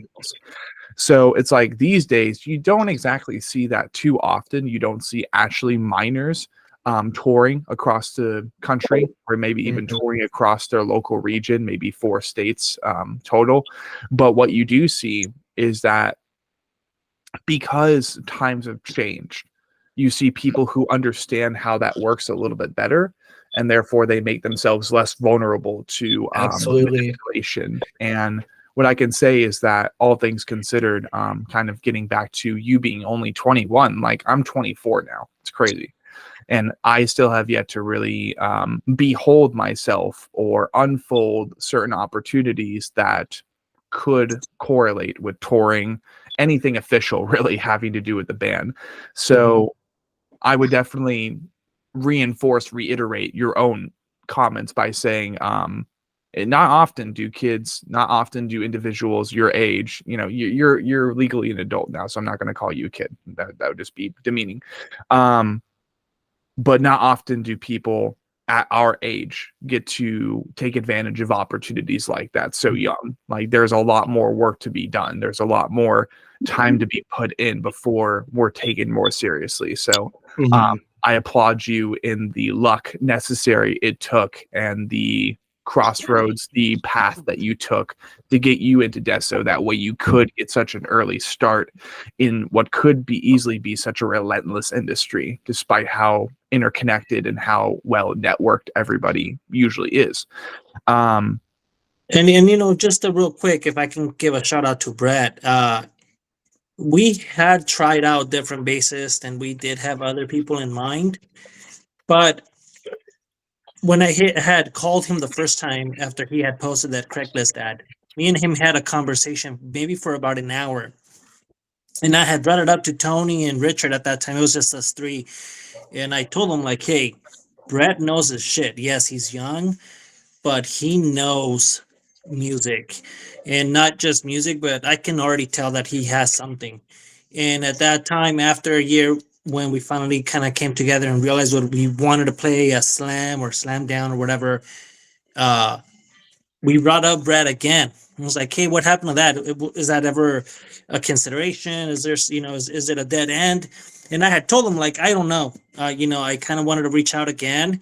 And then luckily enough, I actually saw his post again. And so, because a part of me was kind of like, motherfucker ghosted me already. So but because we literally, it's almost like we talked for about an hour, and then he said, "Yeah, let's do it," and then he never responded back. But and then so then I was like, I don't know what I'm doing. Fuck it, and I hit him up, and we actually had a show coming up, I think that weekend or some like a week from that week from the conversation, the second time we talked. That's something I actually forgot to mention. So And he came out to that show. the first time I had actually met with Desoectomy, I had actually went to one of their shows that was about 20 minutes from, or 25 minutes from where I'm at. They were playing with a couple of the touring bands at that time. Bands Vacancy, What's Dysmorphia, The Schizoids. So shout out to all those bands. They're all fucking awesome. But yeah, that was just like, the band was still in its infancy stage. And it was very cool thing to see. I remember very vividly being like, I was getting over a nasty ass fucking cold at that show too. So I was like, fuck, do I really want to go? But then I'm like, fuck it, let's just go and see what this is about. And we all hit it off really well. And yeah, then like the week after that, I played my first show with them. That's fantastic. Yeah. Hell yeah. So bassist to bassist, I mean, I'm not exactly a seasoned bassist. I can't call myself an official one just yet, as I don't really have any bass guitar covers recorded or documented. That's a better word for it, on my Sean Cross channel. But that's definitely something I'm wanting to do in the future. When it comes to playing bass, a lot of people understand and they usually acknowledge the formula, the placement of bass being really, really, really simple, right? And it's usually the tone that distinguishes. But of course, once you get into bands like tech death, in the tech death genre, really, things become more complex. So do you have the bass that you're wanting to play long term, or are there other bass guitar models that you're looking to invest into the future? As of right now, I can't really answer that. The bass that I'm playing with Deso right now, I absolutely love. It is a 5-string carve-in that I bought from Sam from the band Regurgitated Entrails. They're from San Diego. Shout out to them. They're fucking awesome. I had bought that bass from him. It has two active bar pickups. They're both EMG X's, and it's like really high output. So it's fucking awesome. I recorded a good amount of the Deso EP with it. And I would say that this bass is definitely a bass I see myself playing long term. I really like the feel of it. I like how it plays. I love how it sounds. And I would say, yeah, I could see myself using this bass long term. But as a bass player, I like to be a kind of a jack of all trades. I like the idea of being able to do different things with different instruments, like different tools, A bass, an instrument is more like a tool in my tool bag, in my arsenal. So if I have something for a specific application, I could use that, or, so on and so forth. Right, exactly. And it's always important to not only excel in one instrument and be consistent with that one instrument, but this very similar way that I was asking Hector earlier in session is like the idea of multitasking, right? If you apply yourself and if you never settle, really, if you're always moving forward, if you're always looking to do new things to kind of keep your mind fresh and just also challenge yourself, whether it be for entertainment or just to help yourself improve as an instrumentalist, it is always important to continue expanding and seeing where you can improve, seeing what new things you can pick up, so that you can just, it's like life DLC, dude. Like that's exactly what it is. It's the best way to put it. Yeah, like you just want to continue buying that DLC, but oh wait, you're not having to fucking buy it because your life isn't really run by corporate entities overall, but sometimes you have to make financial investments to fulfill that life DLC idea. Let's see. Clickbait is hell. Do you remember the first song that you ended up covering on a bass guitar? So it's kind of funny you mentioned that. So that band that I flew out to Texas for when I'm with my friend Garrett, that was an all cover band. So we were just doing okay. And I'm gonna tell you right now, It was not slam. It was power metal. Oh, So sick. I have a soft spot in my heart for traditional heavy metal bands like Iron Maiden, Judas Priest, Queensryche, bands along those lines. Always going to be near and dear to me. And they reflected my writing a lot in some ways that not a lot of people might pick up on, but that's for later, I guess. So one of the first covers that I actually ever uploaded on my Instagram page was, I want to say it was Gutter Ballet by Savatage. Savatage is they were at the time, they were a 5-piece power metal band from Florida. And they've grown to make pretty good names for themselves. A couple of the members, they actually formed a Trans-Siberian Orchestra, TSO. I'm sure you're familiar with them. Yes. And the rock opera. And yeah, that was one of the first covers that I actually put myself out there in terms of bass. I had uploaded real shitty guitar covers before that. So then I decided, let's upload a shitty bass cover. You know, let's round it all out. Hell yeah. But okay. Yeah. And so obviously you ended up covering the songs that you did for that first band that you were trying to get into, and then you know, over time, you know, there was that fork in the road, and you ended up kind of changing your trajectory, and you ended up eventually getting into Deso. What do you think is the most relevant song that you ever learned to play that helps you kind of harness your skills and your capabilities, at least for the most recent Deso EP? Okay, so that kind of segues into something in terms of my influences. One of my biggest influences is Frank Bello from Anthrax. Okay. Hector and Tony will tell you I never shut up about Anthrax. Anthrax is like I love Anthrax a lot. Yep. I love Anthrax. If you could suck them off, you would. I sure the fuck would. But don't get me started, Tony. yeah, Tony, you're the last one that should be fucking talking. Oh yeah, there's a couple bands that I know that he would. There's one I could think of. Yeah, okay. But okay. Anyways, Frank Bello is always encompassed. He always says that his one song, my quote unquote magnum opus, is off of their sophomore effort, Spreading the Disease. It's the song Lone Justice. That's where he says that he incorporates all of his influences. Some of his biggest influences are those of the likes of Geddy Lee from Rush, Steve Harris from Iron Maiden, and Geezer Butler from Black Sabbath. All huge inspirations to me. I love Iron Maiden, Black Sabbath, and Rush. So yeah, I could remember learning how to play Lone Justice, and I was just like, wow, this is such like, and it's invigorating, you know, it really puts a fire under your ass, and it's like, I want to do this. Another song that was like that when I learned how to play through and through was Holy Wars, The Punishment Due by Megadeth. And Dave Ellefson, he's another really big influence on me. He's one of the biggest reasons why I use a pick. And that song is his magnum opus by all intents and purposes. And that song's crazy. That whole record, the Rest in Peace record, is insane, but that song is just it's so ahead of its time. I think you muted again.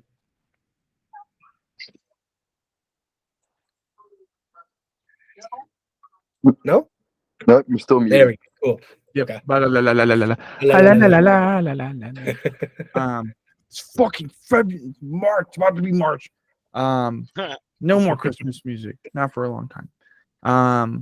No, it's fantastic. I love to hear that. I mean, at the very least, you look like you could be a very, very big fan of Metallica, right? That's kind of the impression I get. So at face value, the fact that you're like, nah, bro, Anthrax is where it's at. Well, Anthrax, you know, it's funny you mentioned that, because Metallica is also, I grew up on Metallica. The song, I should mention, For Whom the Bell Tolls is honestly probably one of the first songs that I learned on bass, and that song is honestly my favorite song of all time. Like, no, bar none. That song is like that is the shit. That song. For Whom the Bell Tolls. That's a good one. That's a good one. That whole Ride the Lightning record. Yeah. See, like, I have yet to really just sit down and listen to any of their records.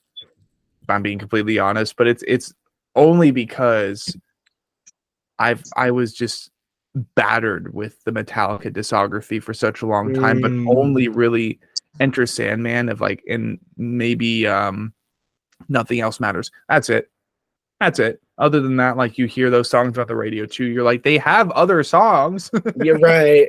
Right. Like play those, please. But nope, that Justice ain't how for it All. works.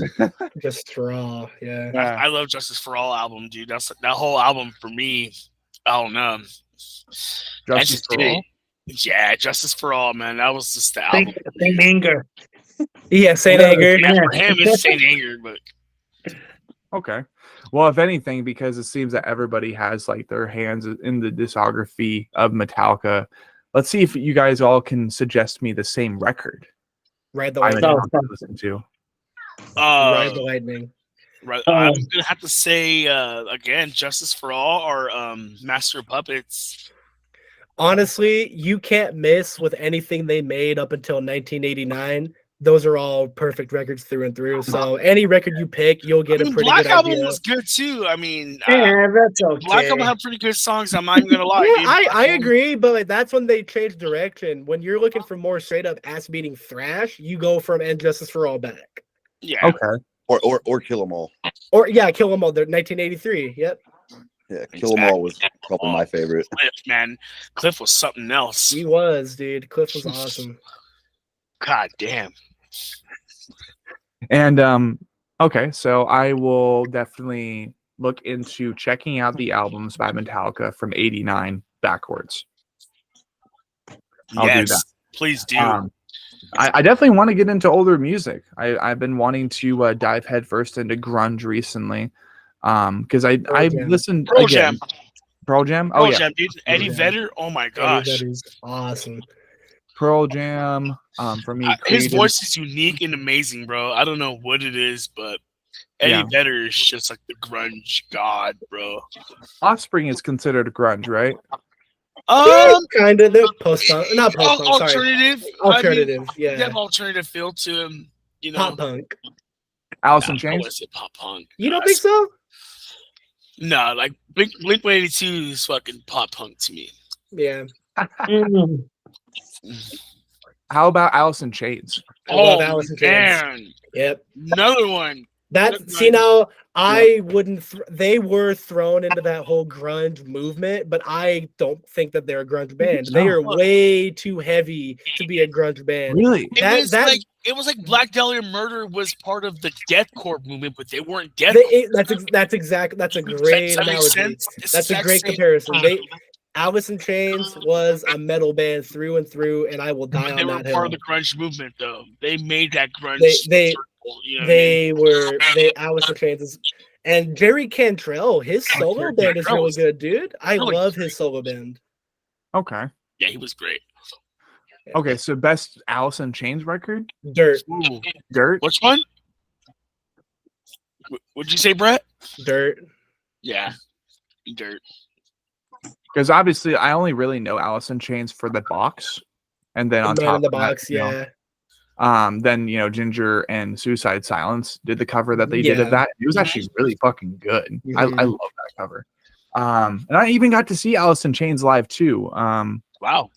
Yeah, like that was interesting. But then I got walking pneumonia after I saw shit. Yeah, that's a turn. Yeah, how the turntables, bro. It was shitty. That sucked, and it was mainly because it was during the summer. I was working, and there was just a lot of dust getting kicked up. So apparently, I was just heaving. I was heaving and wheezing like the fucking squeaky penguin. I think his name is Wheezy from fucking Toy Story or whatever. Yeah, like that's exactly what I sounded like for a good chunk of time. But okay, so I mean, touching up on some older, what I call like absolutely starter kit rock and metal bands. I've now been recommended everything from 89 backwards for Metallica. I've been recommended Alice in Chains Dirt. So we'll definitely be checking that out on the Sean Cross channel here soon enough. Because I mean, Finn knows this more or less, but I completely missed out on the MySpace era deathcore and really most of the MySpace era music. So there's a lot of stuff I need to go back and check out. That's Yeah, I understand missing out on that. That was just before my time, unfortunately. But since I've been in Deso, these guys have shown me so much music that me like 5 years ago, I would have hated this shit. Yeah. Cause I was a metal purist for lack of a better word. But I've learned to open my mind and I'm like, wow, I like bands like All Shall Perish. I like Waking the Cadaver.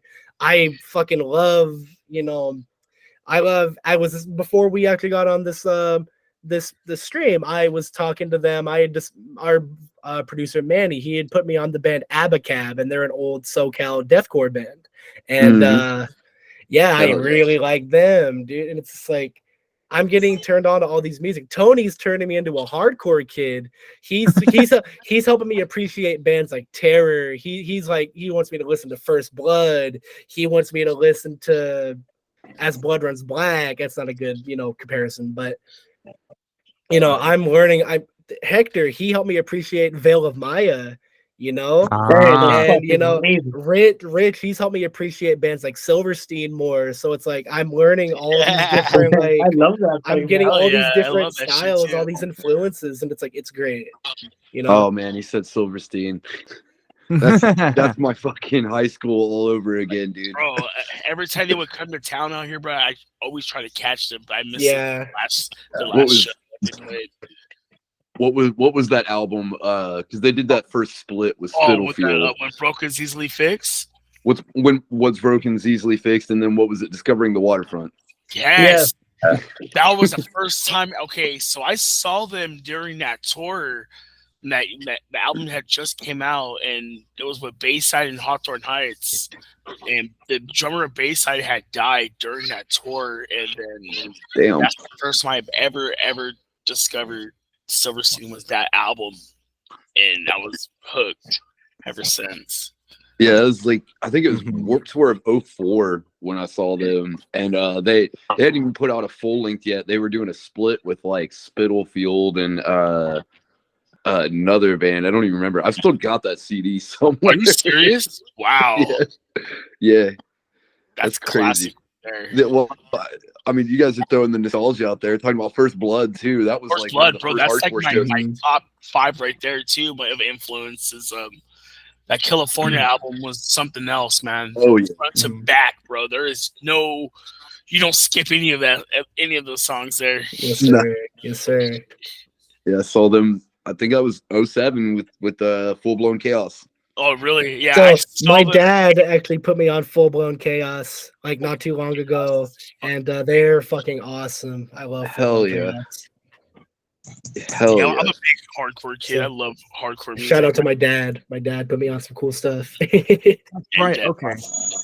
That's definitely something I wanted to talk about a little bit because I know personally I did not have the experience of like my parents wanting to go to any shows with me. So like, how was that growing up, dude? Like, what are some of the bands you got introduced to by your parents? I will start off by saying I lucked the fuck out in the parents department. My parents are the fucking best people on this planet, bar none. I love my mom and my stepdad, but he's my dad. But I love him. My mom, she would tell me she went to shows while she was pregnant with me. She saw bands like Static X play when she was pregnant with me and shit. So that's pretty cool. And when she was pregnant with me, she would take headphones like these and put them on her stomach and play like Pantera, Metallica, and stuff. So quite literally, it was like from the moment that I was from the womb to the tomb. That's what I've heard before. So yeah, it was pretty. It was pretty great. I value every second that I get to spend with my parents going to shows and stuff. They don't really go to them as much anymore, but there are shows that they make exceptions for. Like, okay, they're coming to town, we got to go see them, But in terms of bands, like tangible bands that they've turned me on to, my mom, when I was really young, she would play stuff like Pantera. I go like the real vanilla bands, Pantera, Metallica, Sepultura. She would play that stuff around me. My dad, or when my stepdad came into my life, he kind of showed me the more obscure side of things, and I started to be able to learn bands like Death, Obituary, 2 of my favorite bands, Morbid Angel. I love all the American stuff. My dad showed me bands like Entombed, Dismember. Lots of that stuff. Aborted. Both my parents liked Aborted. Really? Yeah, my mom actually has an old Aborted T-shirt somewhere. I'll have to find it. But yeah, and just learning that they both had that interest really made me like, I want to get more into this. It's awesome. So from there, I discovered bands like Mortician. I discovered bands like Suffocation. I learned about the whole like New York death metal movement they had going on over there. Internal Bleeding is one of my favorite bands. And on the West Coast, you have bands like Disgorge, both of the Disgorges from California. Because there are two. Yeah, there's two. And I didn't know that. I thought they were the same band. No, there's two. There's two different Disgorges. There's actually three, but two of them from California. There's three bands named Disgorge, and they're all fucking awesome. But anyways, getting to go to shows at such a young age with my parents was really cool. One of the first shows that I had ever went to with my stepdad and my mom was Iron Maiden in 2011. This was in Irvine at the Verizon Amphitheater in Irvine. This was like I was 8 or 9 years old, and seeing Iron Maiden for the first time was like, whoa! It was a truly enlightening experience. It was awesome, and from there, it's like it hasn't stopped. Fair enough, man. Like that's the type of dad I want to be when I get older, because awesome. It's been.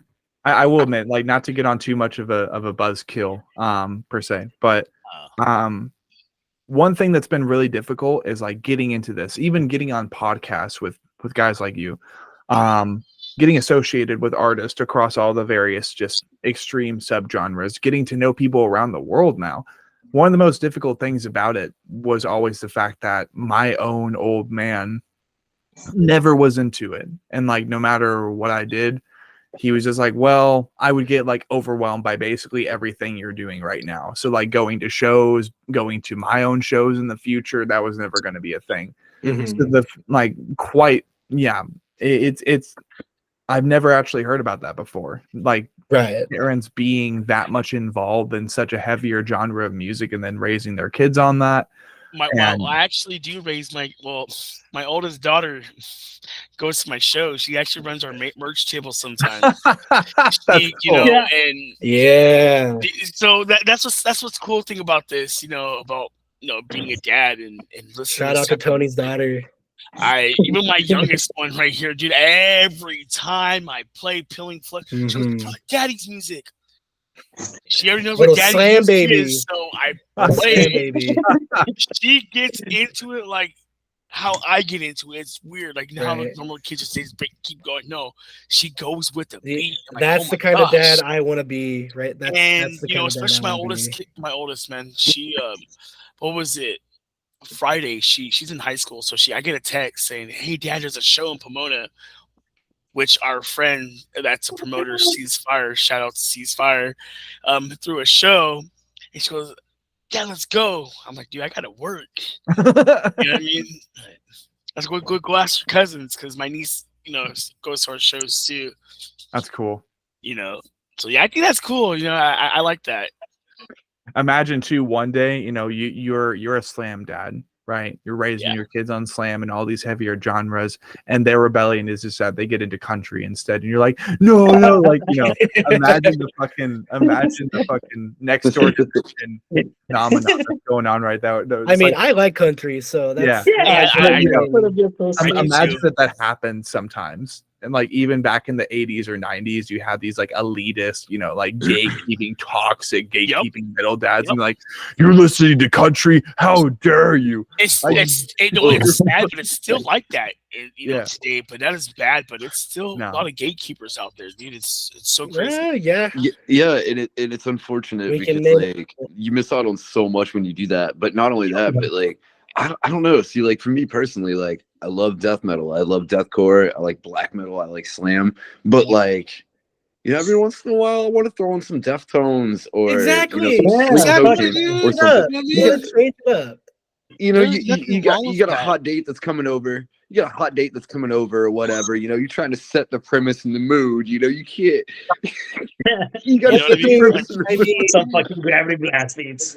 I mean, I mean, You from got- experience, if I'm turning on Desoectomy for a date, this better be a damn good date. Like, Whoa, fucking hell! I'm gonna have to do that for reference now.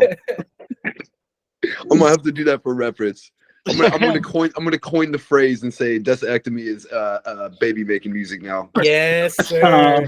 Name the We kid actually after one of us. we you see know? a lot of our fan base. A couple of them, they bring their kids to our shows. Mhm. Fuck yeah! Yeah, so No. it's awesome. I mean, It's Desoectomy is humbling. for kids. You know what I mean? I mean, we are for the kids. We're for everybody. You know what I mean? Fuck yeah! That's so cool. Well, if I ever here's- have here's the another thing. kid, Does if your I have music have another kid, the middle name language? is gonna be Desoectomy now. Bro, Yeah. that would be so dope, dude, if you do some shit like that. Hell yeah! I would love that. Desi or Destiny, short for Deso, Desoectomy. Yeah, Deso, yeah. Deso. Deso, get over here. It is your destiny to like Desoectomy. Oh, Lord. Fuck yeah! Fuck yeah! Sorry if you guys can hear that. Couple kids shooting through the neighborhood on their little quad bikes. Nice. Yeah, it's nice until you see how like narrow our streets are. Oh, yeah. So it's very easy for them to get hurt. Yep. Mhm. Yep. But that's what we get for living in such a desolate city. Desolate town. It might as well be the fucking Wild West out here. Might as well be. People get bored, man. Kids get bored. I get it. I get it. That's why I do everything that I do. I don't understand that. I don't understand that. Like, you know, when I was a kid, I didn't really get bored. You know, I went and did shit I probably wasn't supposed to be doing, but like, See, that's exactly right. Exactly. See, I you did, do you dude. do stuff like that you're not Exactly supposed to what be the hell I doing. did. You're doing stuff you're not supposed to be doing to keep Like- yourself occupied. You know, Exactly. That's what kids do. Yeah, I well, did it. It's early If not, on. I was playing my Game Boy. Straight up, dude. Yeah. I was playing my Game Boy. I had my DS, dude. Always. You know? I'm hoping to raise my kids upon just like running around the woods near our house and just like, you know, being with nature, experiencing That's all. nature. Tell you, That's that is awesome. dope too, dude. Like that's definitely my hope and goal. And then, you know, basically raising cattle, raising a farm, and just like them also learn how to take care of animals, learn to garden. Those are 'Cause, very like- useful skills. heck Yeah. yeah. And You like, need you know, to have that kind of skill set. I yeah, can't quite see anything. ironically, I don't have experience in any of that. Not really. But you know, that's where the fun of it comes in, is like I can learn with them. You know what I mean? That would be the overall goal. Because dude, the life that I've lived so far, so like getting to know what social media is like, the good and the bad, getting to know what the internet is like, the good and the bad. It's like I just want to make sure that my kids don't have the same amount of brain fog clogging up their freaking hippocampus that I do. It's ugh.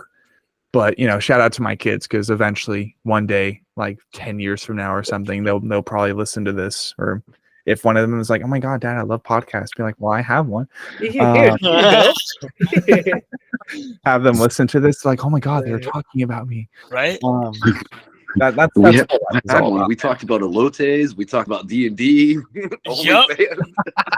You talked about Okay. shitting ourselves at concerts. You know? Oh yeah, there was a whole ass D&D conversation you missed. You get to know your father, freaking Break and Blast Your Pants edition. Break and blast your pants edition. Oh shit, dude. But I think really at this point, the only thing we gotta talk about with you, Mr. Valentine, which is like so iconic. Gotta love that your last Thank name is you. Valentine. Yeah. Let's go ahead and get those 5 characters knocked out, and then let's get into the second half of the podcast. Oh man. Like the second half, what the fuck? 5 characters. As of recently, it's gonna be hard just to pick 5. I'm gonna go ahead and go with everybody else for this first one. Like all the guys in Ritual of Despair have just been nothing but nice to us. They're all just such sweethearts. I fucking love every single one of them. They are, man. Incredible. All the guys in Tomb Dweller, they're all really good. That's the band that aforementioned I am involved with Manny. We play a little bit more straight up death metal, and we're looking to have our first show here pretty soon. And Hector is going to be helping out with arranging that through NDVR. In terms of like bands that have directly influenced me, Suffocation is probably one of the biggest for me. I love Suffocation. their music has moved me in ways that I really could never begin to describe, other than it's just straight up brutality. Yeah. Devourment is likewise. Devourment's a big old influence on, I'm pretty sure, all of us as a slam band. Devourment is the slam band. They're like the quintessential slam band. Devourment's fucking awesome. Peeling Flesh is definitely a good newer band that we all are really big fans of. We like them enough to, obviously we had asked their singer Demontiel to feature on our most recent EP, and it's still a surreal experience to know that happened. We have Demontiel on our EP. It's crazy to think about. Yeah. So yeah, those are probably my biggest 5 as of right now. But that's an ever-changing thing. I could have a different answer tomorrow. I could have a different answer within the second half of this podcast, you know. Exactly. So, and but it's just like, you know, in the moment, what immediately conjures in your mind. That's what we want to pinpoint. That way we can be like, hey, what happened to your number one? Like, you know, maybe a week from now, just to like use it against you. Just kidding. Absolutely just kidding. Yeah. So don't lie to me. Before we go ahead and get into the second session, one thing that I've been wanting to incorporate into the Anatomy podcast formula is kind of bringing all those paths together, right? Which is what we've done, except for Sam, which maybe one day, once you guys are getting ready to unleash a full-length album or some shit, we can bring you back onto the show. We can dissect the show, listen to it early on, and also have him in session so we can kind of completely wrap up and get the crossroads connected, right? But until then, we have 4 out of 5, and that's completely okay. So tonight, what I want to do is ask you guys from the perspective of 4 out of 5, what is something that connects you all outside of Desoectomy? What's something that you guys all like to do as a group, as brothers, as friends, that when it's not, you know, like we need to get these riffs chugged or whatever, like what are you guys doing that helps you connect on a deeper level? Honestly, just listening to the music. We're all pretty well read and well versed when it comes to listening to the music. We like sharing music with each other. We're all pretty musically oriented individuals, like even outside of our own bands, or band, I should say in this case. But yeah, we all just like sharing music with each other. We all like hanging out. We like each other's presence a lot, I feel. We all get along really well. Yeah. Like there's never really any sort of big conflicts, you know, knock on wood. And you know, whenever there is any sort of conflict, it's usually resolved then and there, and it's very cordial, very respectful. Okay. And it's just that's just a standard test of like we all have a good head on our shoulders and a good set of ears to listen. Yeah.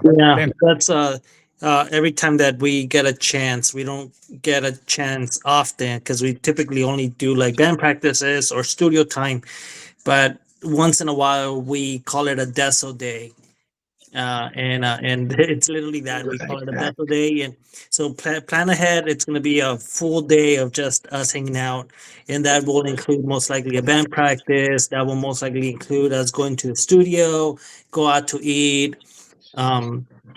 Yeah, we do understand that all of us are decently busy with our own personal lives and kids and jobs and stuff like that. But we try to be as we typically like message each other. Like we probably text each other nonstop, over 200, 300 texts a day. And we'll send out stupid shit to each other.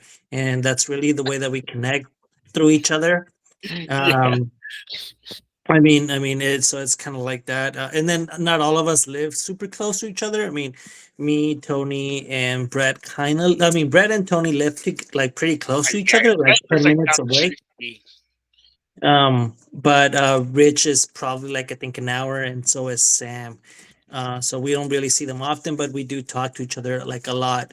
One thing that we have tried to incorporate into Deso is to make sure that one doesn't rule the band. So everything that comes to shows, merch, songs, anything that has to do with band related, we all put it on a vote pretty much. And this way, it doesn't become like a one person, making sure that Okay. oversees everything, and so it kind of helps. But when it comes out to like our personal ones, Brad and Tony go to shows like a fucking shitload, and they're always at shows. So if they're not even, and I just don't have that as often as I would like to. Whenever we get a chance, we do go and support a lot of the local scene. So you'll most likely see us at a local show. Um, I don't mind going to big headliner shows, but personally, I enjoy going to the local scene way more and supporting those shows. So that's kind of what That makes we probably find us at. Yeah, hell yeah, dude.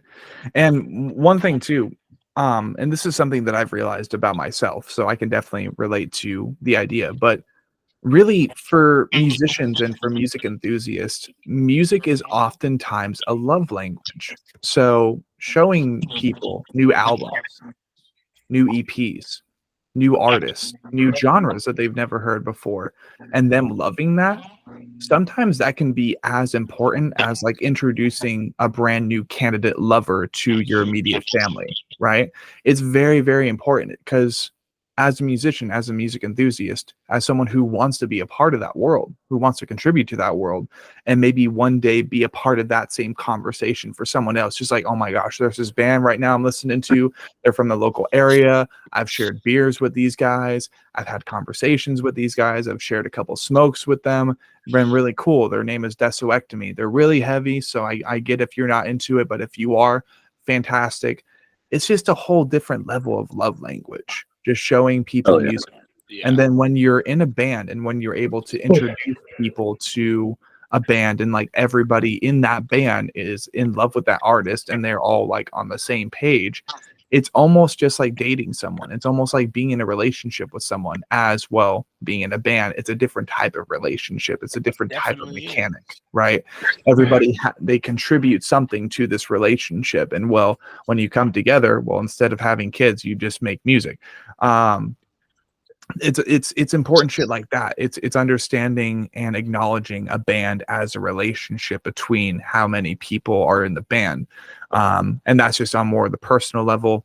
Then you get into the more business side of things and it becomes more professional. It's like, okay, time to wear the suit and tie, babes, like mentioning the other 4 dudes in the band. It's a whole different experience. But one last question too, that I kind of wanted to, I guess this could easily correlate with the second half of the podcast session. And this would just be in regards to basically having all. Oh, you went mute.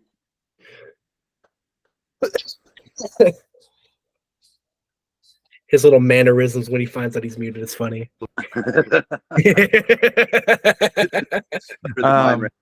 haven't had to deal with the back and I'm like exhausted. So I'm like over here like The second half of the podcast session, though, this would be basically having you all depersonalize. It's almost as if you don't really have names, but instead you all act and are as Desoectomy, or in this case, Destiny. You know, we were making the joke earlier about Finn naming one of his kids off of the band. So let's go ahead and just call it like Deso or Destin. So first question I would want to ask all of you, and you can kind of talk amongst yourselves as if it's like kind of different voices, different personalities in the mind that is Deso. But like, if you were to compare the band to one person, and not only that, but kind of do a lobotomy, right? Who plays what role in that body, whether it be between the bones, the blood, the skin, the heart, the soul, mind, like all that type of stuff? Who would play what role in that anatomy? That's a good question. That's a very good question. That's a really good question. And that is the anatomy podcast. If I had to say, I want to say that Brett is the blood of Deso. Because we all get, us being dads, I mean, Richard, Tony and I being dads, we get so caught up with life, and Brett is always pushing us for, if not perfection, closer to sounding, looking, and so I gotta say that he is the blood that's constantly pushing us to really home in our sound. When we're in practice, he really takes that initiative to make sure. I mean, to the counts. And I truly, we all of us mention it, and even when he's not in the room, we're always like, hey. Fucking Brett's on it, and so I appreciate that, because sometimes we kind of neglect that, and he does that, and so I would say that, oh baby, that Brett is that. Um, I think Tony and Sam are like the arms and the hands. That's kind of how I would see them. That's a good way of explaining it. Yeah. Because without them, we wouldn't be able to do anything. They play such an important role that they may not realize it. And then Richard, I protect Richard. Not just me, but all of us. We love Richard as like He the is the core fucking man. father, He's the the brain. heart, the head, the brain. Yeah, but you I and mean- Richard I mean- both are definitely the brain. You guys kind of split those duties off. I see myself as your bone, as your You're the backbone. You're the the backbone. backbone, the thing that connects it all, but like in reality, like the one that has the heart and the face, the brain, it really is Richard. I when it comes on to a lot of the things, like I have ideas, but I always kind of throw it at the wall with you guys, like, hey, what do you guys think of this? It's not ever my call, so it's never just like, this is how we're gonna do it. Fuck you guys. It's always like, what do you guys think? I don't know everything, and so Richard tends to always kind of be like I always go to Richard for advice. A thinker. And yeah, he's always like the one that's always more stable and has a good head on his, like a good train of thought He has good on some of these things. Because sometimes I get heated, with some bullshit, on the scene or whatever, and I just want to do some stupid shit, and I always tell him like, hey, what do you think, Richard? And Richard will be like, nah, you know what? This is probably the best way to do it. And I'll be like, all right, fuck, okay, yeah, you're right. So And maybe he might never, yeah. No, sorry, continue.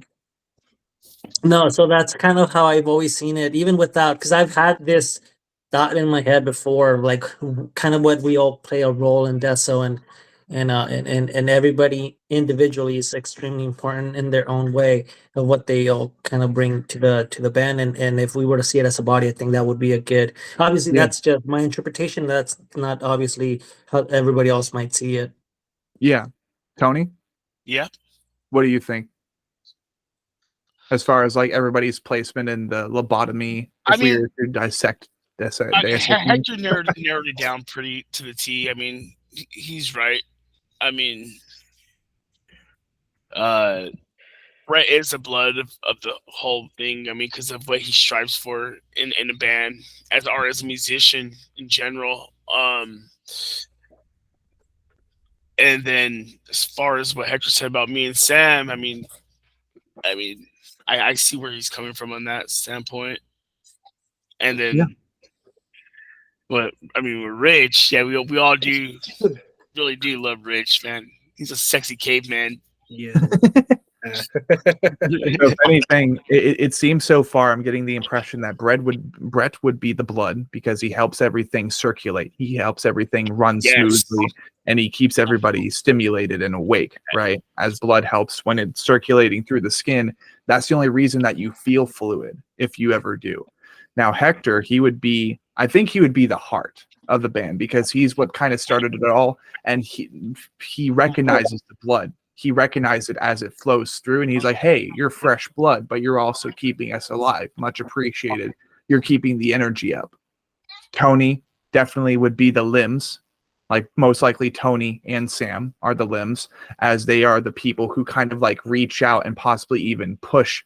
But mostly, they keep everything mobile. They allow for the mobility in the first place. And then Richard, well, the heart serves its purpose for a more emotional based decisions, right? And Hector was just talking about how in the moment and rageful he can be towards the scene sometimes, which depending on the situation, I completely understand. So that's why Hector would be the heart, because he's a more emotionally based as far as the decisions that he's making. But then Richard comes in, he's the mind, he utilizes logic, he utilizes rationalization, and he just kind of provides a filter, a noodle filter at that. That way, all the final decisions made by Deso as a whole are a lot more beneficial overall and keep the band alive. See, that's exactly why we asked that question, because I saw all your brains kind of working on their own, but collectively you're like, you came to an agreement. You came to agree on that analogy, which was beautiful to see unfold, really. And that's the reason we named it. That really is the reason we named it. It's to understand the anatomy of people as they are in bands, and therefore understand and dissect the anatomy of bands. But overall, over time, no matter what subgenre, no matter how deep underground we are as far as the tier of the artist that we're speaking with, right? Because half the time I'd prefer it to be closer to the core of the earth as far as how underground they are. That just makes things more authentic. You get to see how raw the experience is as far as being in a metal or whatever band. But most importantly, we also want to dissect the anatomy of the music industry as a whole. So recognizing the sentiences that are these bands, but then dissecting their experiences on a more business side as well. So I do appreciate all the commentary that everybody in session provided regarding that. That was honestly, that was probably one of the coolest parts in a long time that I've seen, is just everybody kind of coming together and agreeing upon that. So now we kind of dig into some more clickbait questions. Starting off, we were talking earlier about how members like Richard, Hector, Tony, they all were also in the Dissolution project beforehand, which was the more blackened, more symphonic, maybe even more marketable Black and Deathcore band, right? But then you guys decided, we want to reincarnate, we're going to separate and kind of cut out the Dissolution and instead create Desoectomy.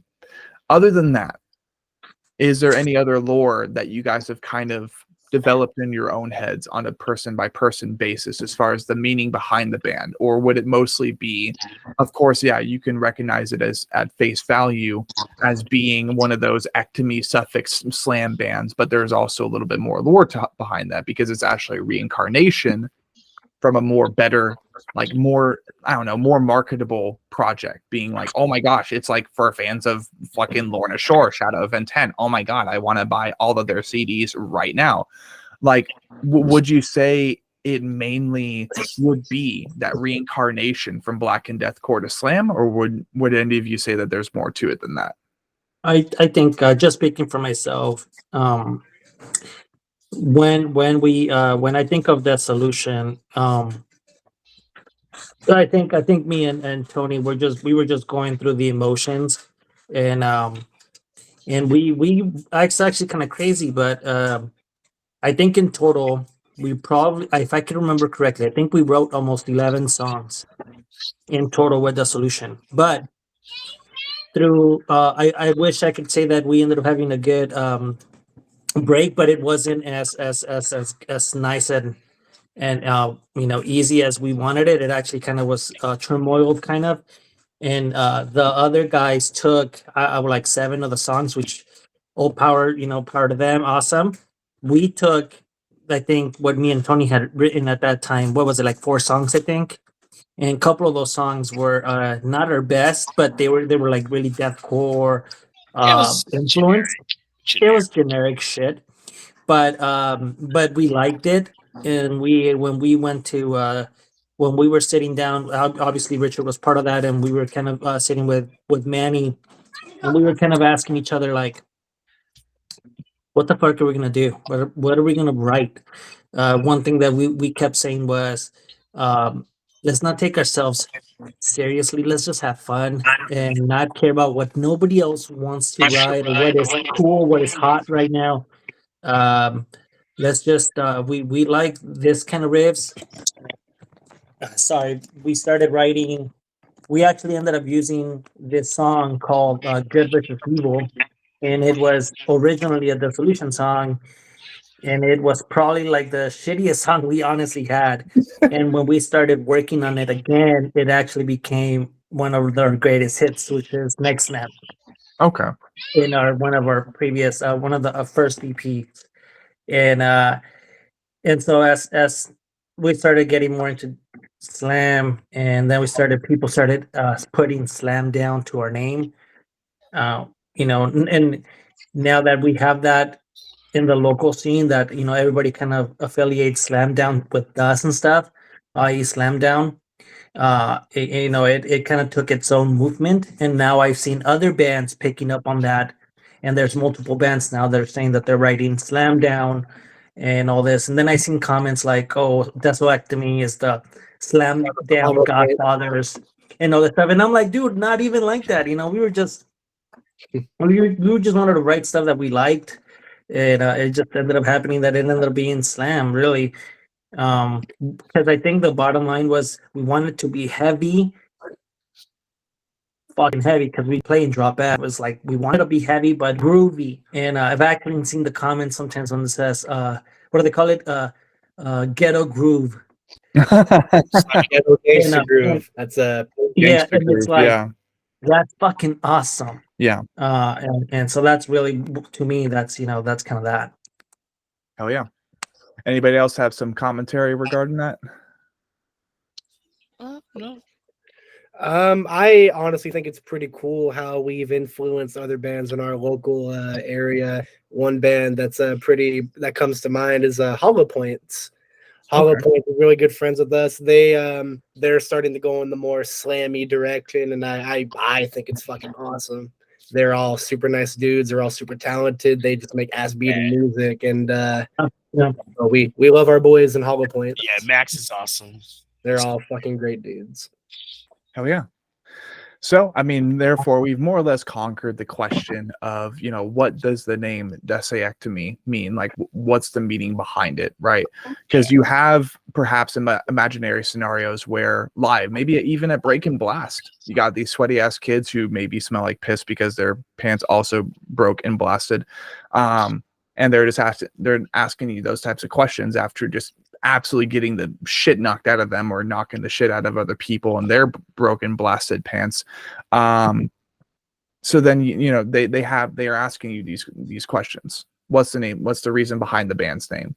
Now, my next question would be, being that you guys have all these different genre labels for yourselves. You have beatdown, you have slam down, you have gangsta groove, which I think works really well as it also correlates and pays tribute to Peeling Flesh as they just kind of raise the standard of the subgenre, the niche that they are participating in.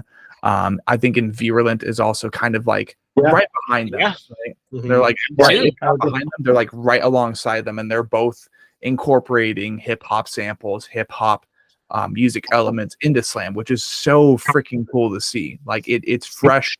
It's not just dun dun dun dun dun dun dun dun dun dun dun dun dun dun. Like, I don't know. It gets a little bit exhausting after. It's not as cookie cutter. What's up?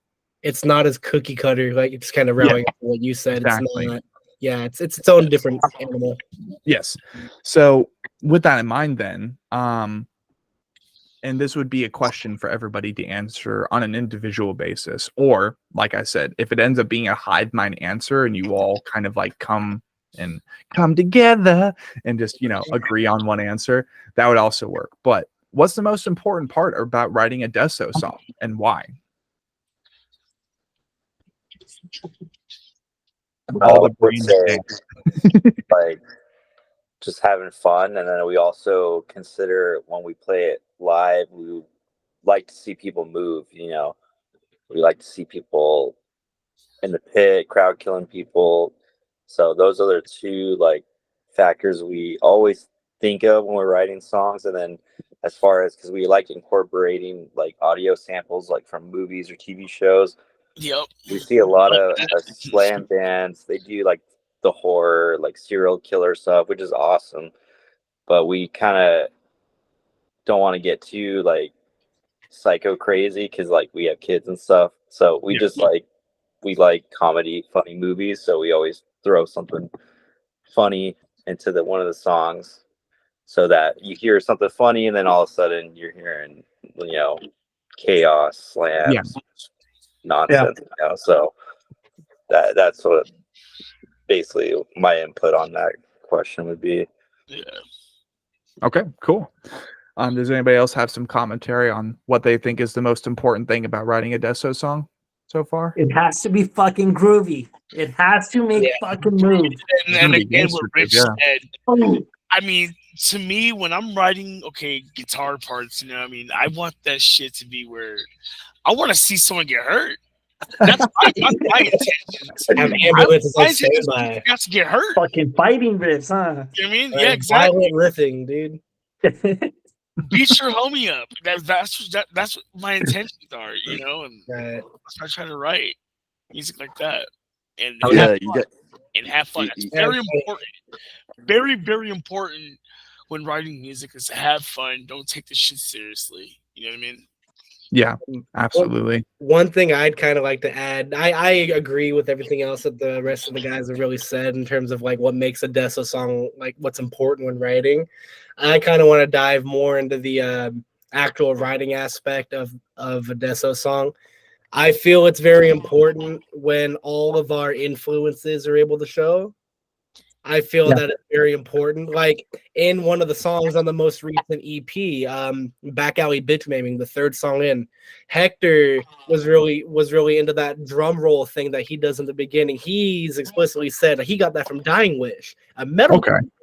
And it's like you're able to throw that kind of influence into a slam project. And I feel like that's very important to let our individual influences shine, because not only does that make it more interesting for the listener, it feels more gratifying to us as musicians, as people who are making this, and the fact that we're able to really do stuff that's rubbed us the right way, and we're able to like take a bite of that and make it our own and still pay homage to the people that we got it from, to those before.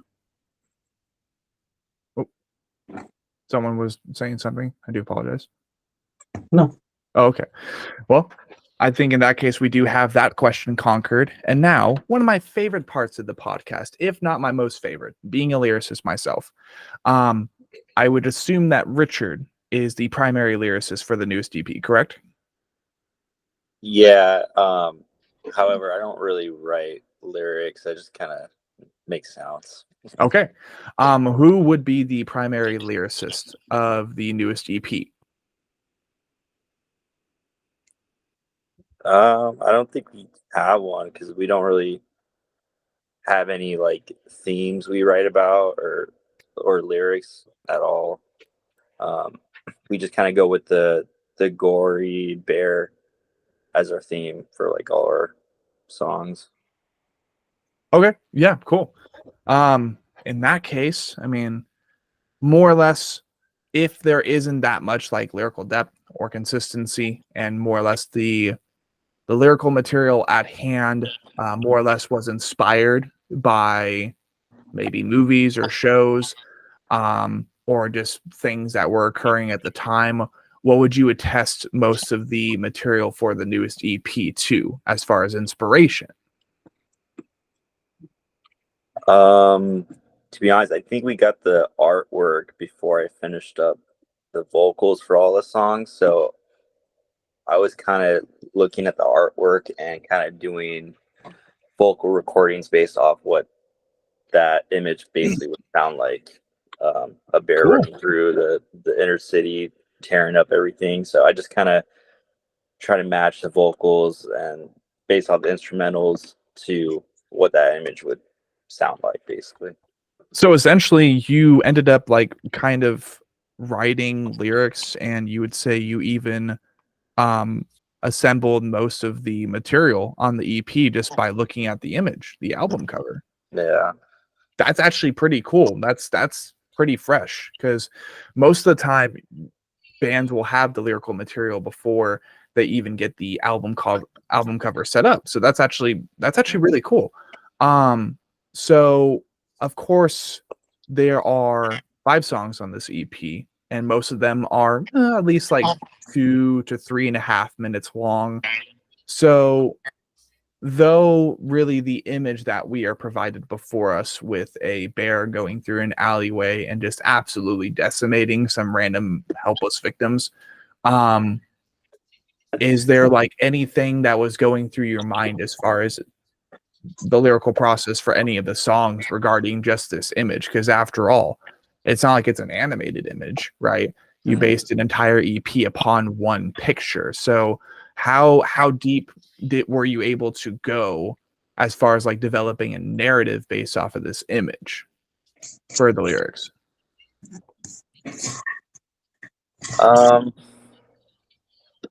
Yeah, not too sure how to describe it, but just I'd really try to push myself on the different techniques I use vocally recording this EP compared to the first EP. This EP is the first piece of music I really try to keep it like straight gutturals and squeals, and like before, we have a couple deathcore influences, but this time around I just wanted to be just in like sounds, so yeah, I just basically went off that image. I watched the movie Cocaine Bear like the week of recording the vocals just to like give me that extra but because we do get like comments or like, oh, you guys should make like a Cocaine Bear shirt, and we're like, that'd be cool, that'd be sick. Yeah, but it's always like hard All to right, get a designer, illustrator to draw something out. That's where we gotta get on. exactly. And honestly, that's sometimes the substance that people want to know about, right? Whilst we're trying to dig as far as we can into this newest EP, more specifically named Mall Desecrated Atrocity. Like sometimes that's all that people need is to understand like the creative process that you went through. Now, you guys had the album, the EP cover done before you even started on the lyrical contents, all the sounds that would be incorporated into this EP, and more or less you had the vocalist of Peeling Flesh and Grounds for Assault featured on this EP as well. But if anything, I would love to kind of get into the thought process and what was going on at the time regarding the EP cover itself. So who was the artist? What like premises were being provided regarding the EP art? How did the conversation go with the artist before you got this EP back to you sometime later? I don't remember do you remember his so we can do a shout out for him? I think Wilden Slam. Yeah.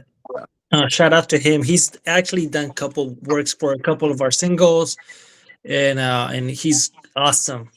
I think I want to say that he already had like an image or something. He's really good at kind of getting the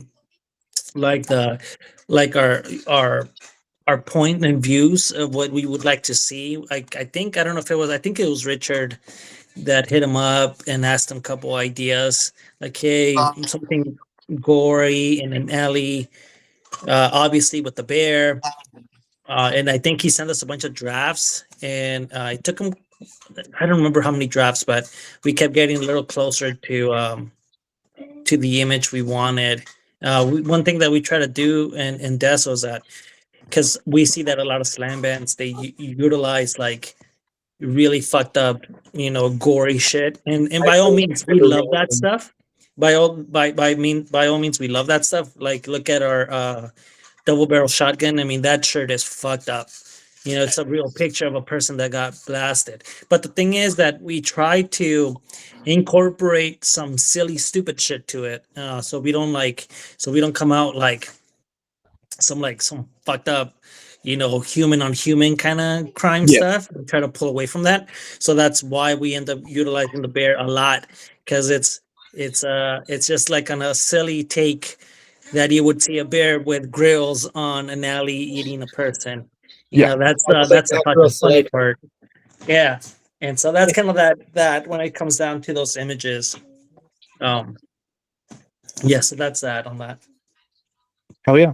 And I mean, a consistent theme too. Like that's always really charming to me, and that always like pulls me back in, because when I was first getting into beatdown, when I was first getting into slam, one band I could name probably would be Shrine of Malice, in which their main mascot was Beelzebub. It was both the Malignance and the Sheol album cover. They depict Beelzebub by this Spanish artist, but it's done in a really, really fresh and new way. And I remember listening to both of those albums. I'm like, okay, cool. Is the next album going to have this Beelzebub incarnation or depiction on it? It provides a sense of mascot. It provides a sense of continuity and consistency. And then, as time goes on, of course, I realized that not many bands do that. Not many bands will kind of stick with one character, stick with one mascot, because, well, they want to create a wide variety of different colorful monsters, aliens, even possessed people, whatever it could be. They want to continue expanding. So I realized quite quickly that not many bands do that, but I do appreciate, for example, in Virulent, they have Glorp, right? They have this just big old obese zombie dude, and that's kind of their mascot. For you guys, it seems to be this bear. Which, as as simple as it sounds, a bear for a slam band, it's still cool. Like, it provides a sense of continuity, and I can only hope to see more of this bear in the near future on your future releases. That would be really fun. So thank you to everybody who has now provided to you guys for providing the commentary that you did and providing the insight that you did upon any and all relevant creative processes behind your newest EP, Mall Desecrated Atrocity. So as we're preparing really to wrap up the podcast session for tonight, as it is currently 6:44 p.m. for me, 5:44 for most of you over in California, and then for good old Finn the 9 Orc o'clock. King, 9 o'clock. Like, yeah, it's in there. It's getting past there my for sure. bedtime. Yeah. If anything, gentlemen, one thing I would want to ask you to prepare to conclude this session is just anything that you kind of were able to recollect upon after getting the EP out, maybe what you're looking forward to in the future, any plans that you guys have going into 2024, even though you just released this EP. Like, well, what are some things going on around the brains of all the members of Desoectomy? Well, for me, I like to play more shows, and then maybe go on not like on a long run, but like at least like a little run or something to experience. At least that's for me. That's something I like to plan for. So definitely more shows, more live in-person impressions. Yes. That makes sense.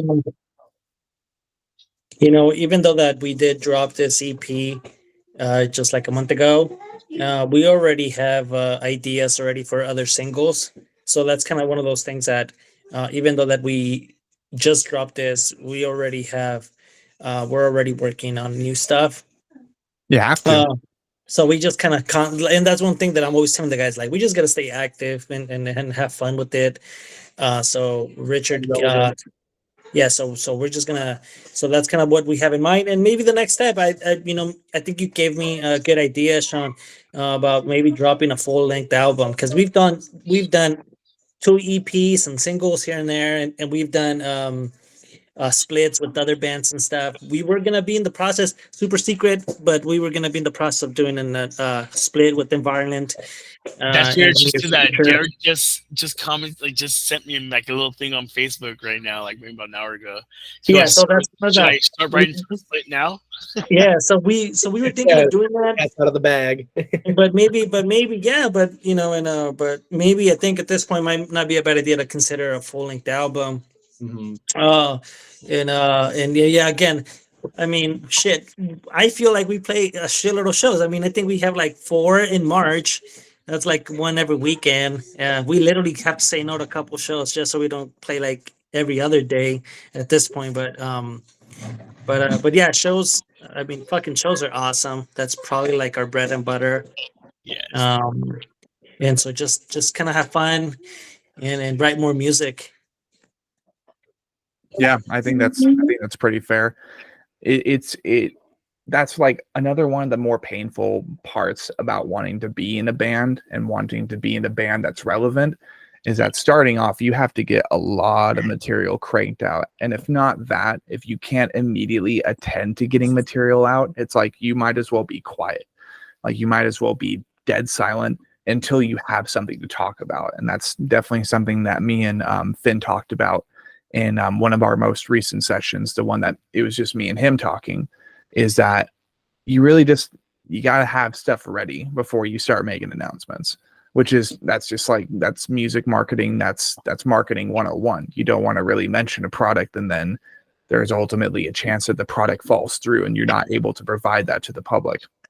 That would be the worst thing ever. But yeah, I mean, it's interesting that you mentioned that, because I know about one other split with another artist that Envirulent was planning to do, and of course I'm not going to leak that because I'm not a dick. But they were talking about they were talking about wanting to do collaborations with a great many artists. So it's cool that you were one of the bands that they had in mind. Was there anything else you boys were wanting to shout out before we go ahead and conclude session for the night?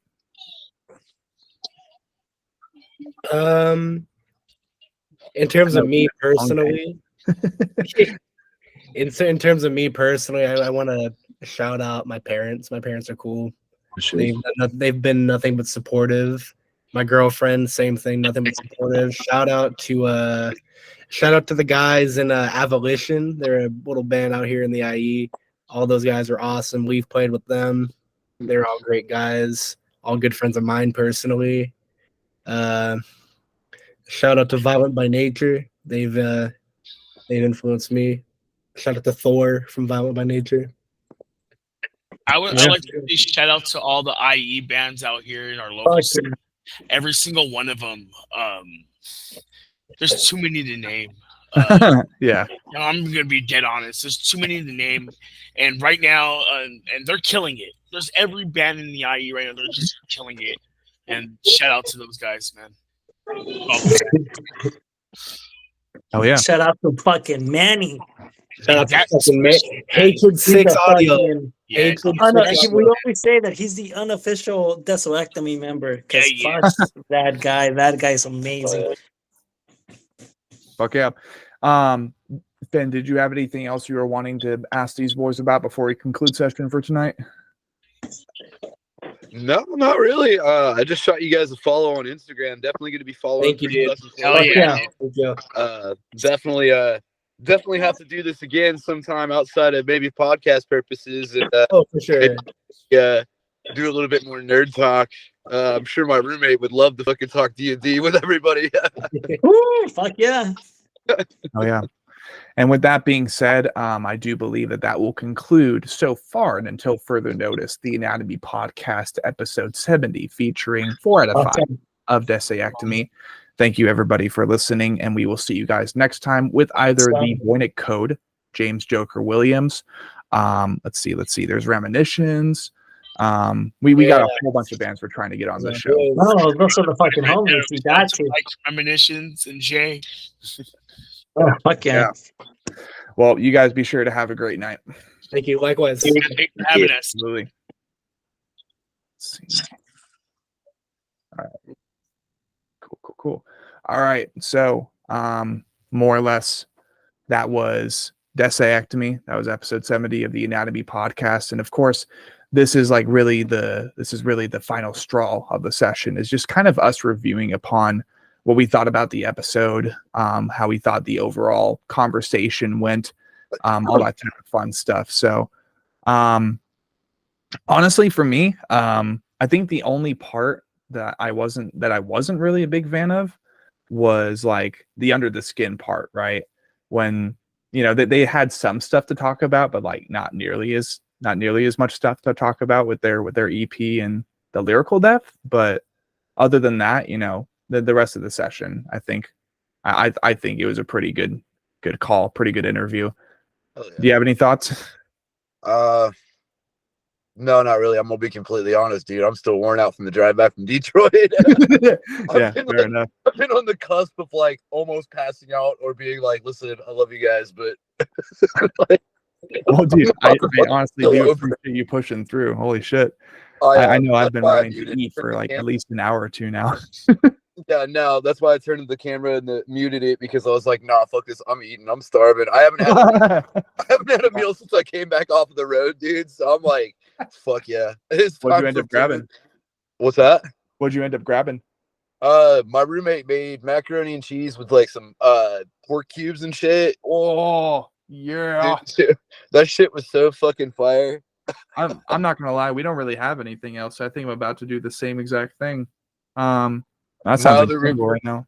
Both of my roommates went out while I was in the middle of the podcast with you, and right in the middle of the interview, and they were like, "We're gonna go get food," so I like muted it, and I was like, "Where are you going?" They're like, "Kroger." I'm like, "Pick up a frozen pizza." Like, dude, I'm not gonna lie, like this whole I don't want to call it a tour because it wasn't a tour. I wasn't like performing like every night. Yeah. You know, I Thursday I performed. Well, I left Wednesday, stayed with was supposed to stay with a friend.